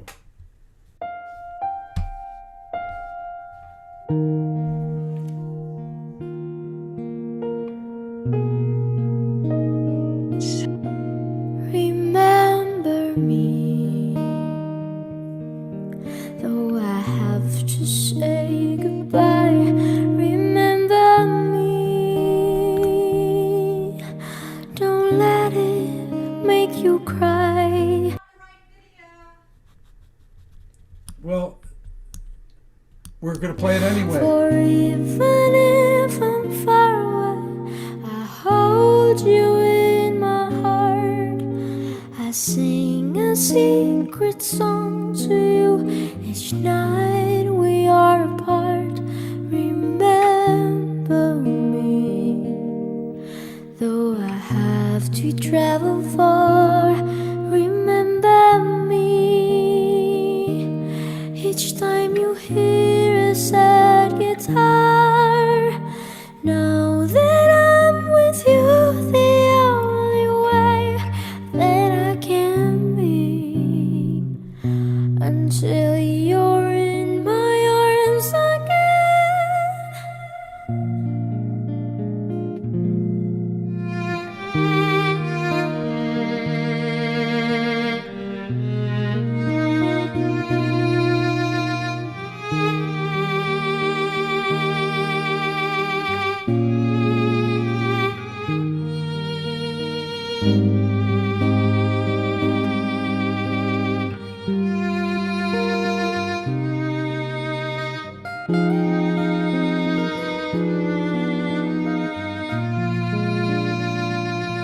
remember me, though I have to travel far.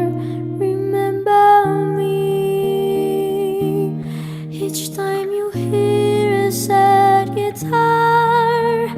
Know that I'm with you, the only way that I can be, until you're in my arms again.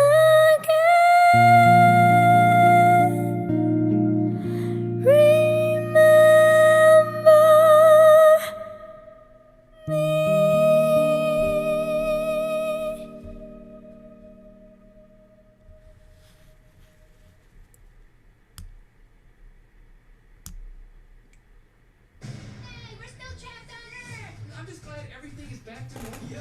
Okay, 1 second here. And we're back. Yeah, that's really a beautiful video. Jan told me it's the wrong one, But we lucked out because that was a good video anyway. Yeah, I almost like started tearing up there, you know, because you really get it. It's such a thin veil between this world and the next. You know, spirits can just walk through you. You know, the laws of this dimension don't apply, but life goes on and on and on. So that's the good news.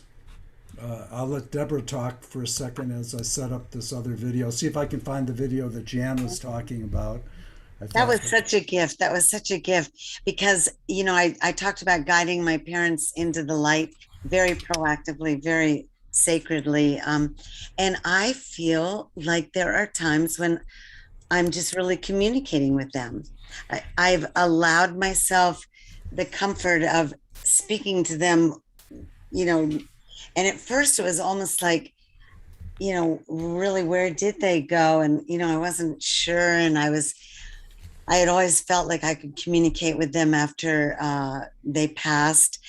And lately I feel like I'm really believing that there is really life after death, and there are our ancestors somehow in spirit, and there is a communication.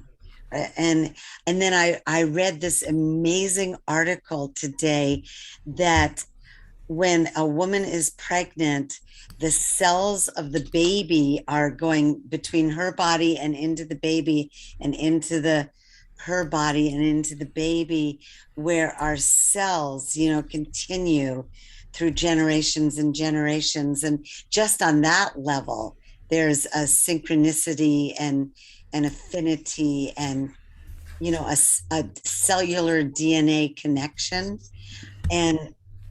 But I feel sometimes like my mother is just going like, right on, you're doing it, go for it. Yes, you go for it. And sometimes I'm just like, thank you, Dad, you know, for your blessings and for how you lived your life and the gifts you gave, and just feeling that gratitude and carrying that with us. I think we all need connection. There's a great person, Ed Hallowell at Harvard University, head of the psychology department, and he wrote a book called Connection. So that connection on so many levels, the more we allow it to be and nurture it and acknowledge it and stretch into our imaginations, I think these connections really help guide us to ask for higher guidance. So thank you. Yes. Well, I popped back on just to add, you know, it's a commandment. The commandment in the Bible, it says, love your mother, your parents, your mother and father. You know, it says to love them. It doesn't say to, you know, to act out and to respect them. And that's why people suffer, you know, is because we really need to love our parents, because we're here. We need to love ourselves, and we need to love where we came from. So this is another important video that I wanted to play just because I like this video, and it's called Send a Prayer by Paul Isaac in Hawaii. And we're going to play this for you. It's 4 minutes. Hope you like it.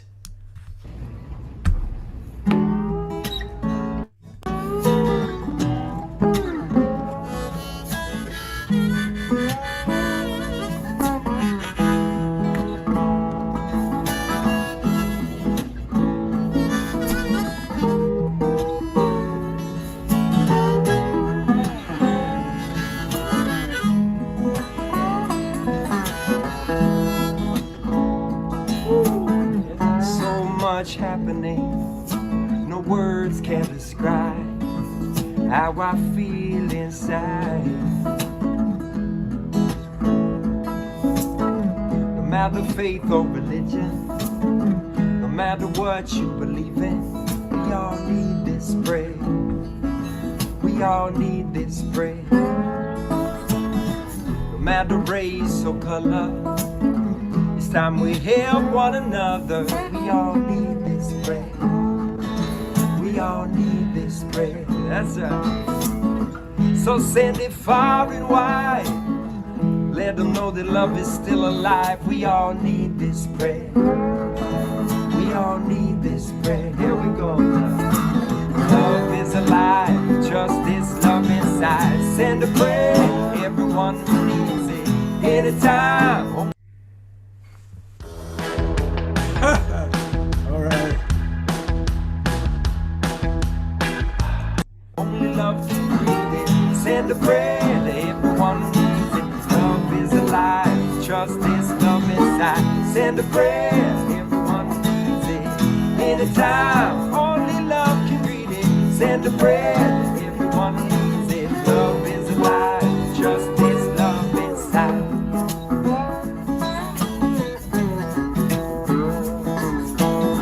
Now is the time in this revolution. Trust yourself, you're part of the solution. Hate, greed, or fear won't stand in our way. We got the vision now. This is why I pray. Do unto others as you want done unto you. Kid the pain, let your peace of mind shine through. Bridge the gap, yeah, bridge the divide. And focus now with love on the inside. Love on the inside, that's right. Love on the inside. Love on the inside. Here we go, because love is alive. Trust this love inside. Send a prayer, everyone needs it. Anytime, only love can breathe it. Send a prayer, everyone needs it. Love is alive. Trust this love inside. Send a prayer, everyone needs it.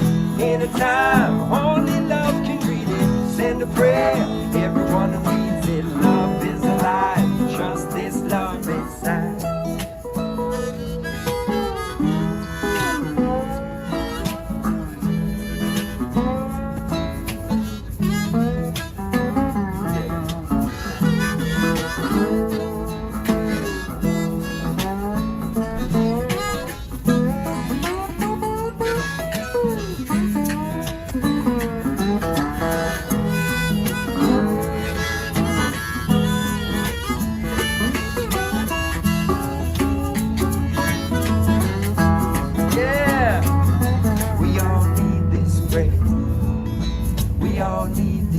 Send it far and wide, we all need this prayer. Everyone, everywhere, we all need this prayer.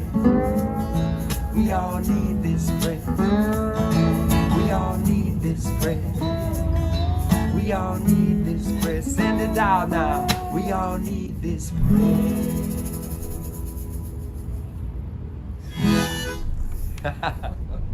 Reed Grimm, Aaron Lipp, Paul Isaac. Send the prayer. Yeah. Wasn't that fun? So Denise has been raising her hand. I'm not sure how to bring her on if Scott's around. Are you in the? Are you a panelist here? Are you a participant? I could bring you up to. Is she wanting? Are you wanting to promote her to panelist? Yeah, she wants. She'd like to join us for share some. And who is it that's asking for that? Denise. Her last name starts with a V. She was raising her hand. Thank you all for in the Zoom room for hanging out and staying with us. We don't have a Denise left in the Zoom room. There's not a Denise there. Oh, okay. Daniela, Dorina Joy, Dia, Therese. Do you want to raise your hand again if you're still there, hearing us anywhere? There is another request from Jory Anna saying, let's pray. So maybe we do another short round before we wrap it up. It's 12:43 on the East Coast. Yeah, that's why we pressure Scott to end on time, because I mean, it's fun. No, we're having, this is great. It's all great. It's really great. We'll share a little gallery view here. Oops, well. So should we do another round of prayer? Everything's been so beautiful. The music, the videos, everything shared. Yeah, well, I love the gratitude prayers. You know, thank you for miracles, everything you're thankful for. This is what this is the way Light Touch I don't say vote prayer as much as invoke. We invoke blessings. We pray out and we invoke in. We bring it to ourselves, all the goodness, all the love, all the miracles. Jesus said, that we can create miracles, So he's either a liar or, it's time. It's time to create miracles. Make Jesus right. He said the greater things. So all we have to do is start smiling and believing. Faith is a belief. We believe that the angels hear our prayers. I refuse to suffer because I believe the angels are helping me. So I'd rather, we actually have a new thing that we're doing now. It's called, it's like no drama. No drama with our partners, so we're really grateful for anything, to always live in gratitude. So I think we're pretty much, Deborah wants to come in. Maybe we could do a little prayer pod. I'd love to do a wrap it up prayer. So just saying, Heavenly Father, Mother God, Great Spirit, higher power, creative source of this universe. Thank you, thank you, thank you for the beauty of this show tonight, for the collaboration and community and nurturing heart of this after show. And thank you for all the blessings that are given to us. Thank you for maximum grace. Thank you for miracles. Thank you for divine appointments and meaningful synchronicities. Thank you for financial blessings and guiding us as we pray towards more abundance and a sense of freedom, that we can live our lives the way we want to live our lives and manifest our greatest dreams and really give our gifts and service, our gifts and talents to our communities and our world, and to love, serve, and remember. Thank you for this show tonight. Thank you for all our friendships and our family and our ancestors and every just amazing gift, the sunlight dancing on water, the birds in the sky, the trees, the flowers, everything that is given to us. Thank you, thank you, thank you, Great Spirit. And may we keep meeting like this together in wondrous ways of unity. Namaste. Thank you, Deborah. That was perfect. It was really beautiful. And, Light Touch, it's really about blessing everyone else. You're included when you bless everyone. We're part of everyone. So we bless everyone watching, and even you at home. We bless the whole global peace tribe. May everyone be blessed. Because you'll see when everyone in your life is blessed that you're truly blessed, right? So we're just asking for everyone, even people that are departing. It's the fear of death is the fear that we're not going to be blessed. If you're going to go into a better place in heaven or whatever, what's there to fear? There's no fear. I'm not really afraid. I could go at any time, I'm just really grateful that I have enough gratitude. I ask for gratitude for all of us. Try that when you pray with your feathers. Thank you for miracles. Thank you for money.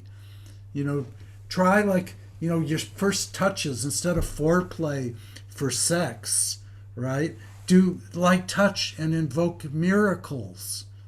Notice the difference when you go, thank you for miracles, instead of, what we've done, what we're programmed to do in school. They didn't teach us that we have magical, miracle abilities, that they're in us, and we can activate them. They're latent and dormant. And Jesus, all the avatars, they're just examples that we have these powers, that they, when they're, with all the energies going down towards sex, that doesn't leave too much for the top, for enlightenment and for, cognizance. We have to be able to hear the spirit and, respond. We respond just by being grateful. Thank you.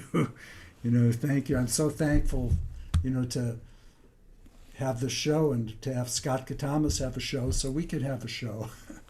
I'm a patron of Saturday Night Alive, and I'm really glad to be here. And maybe Scott would like to say a word or two and wind us up here. Yeah, I think, thank you, Jay, for a beautiful after show and your support. Thank you, Deborah Haviland, for your prayer and your sharing. Thank you, Trish, also known as Wyatt, for being a wonderful co-host and co-pilot tonight. And most of all, thank you, everybody, for watching. And join us tomorrow morning, Guinevere and Adie Bell on my Sacred Sunday show, and we'll maybe bring some of you on. And Self-Love Show on Thursdays, every Thursday morning, 10 a.m. Do not miss the Self-Love Show. It's a wonderful, wonderful show. When was that? Every what? Every Thursday morning, the Self-Love Show. What time? 10 a.m. Oh, okay. Yeah. So if you're not at Light Touch, then go to the Self-Love Show. That's right, because if you move Light Touch to 9 a.m., then I could participate more. But by 10 o'clock, I'm always in my meetings with Deborah. So the public ones are going to be at 9 o'clock. Yeah. So we're going to do a 9 o'clock public one. Anyone's welcome. Let us know. Go ahead, Scott. All right, everybody. Thank you very, very much for watching. God's blessings. Have a beautiful evening, and hopefully we'll see all of you tomorrow morning. Good night, everybody.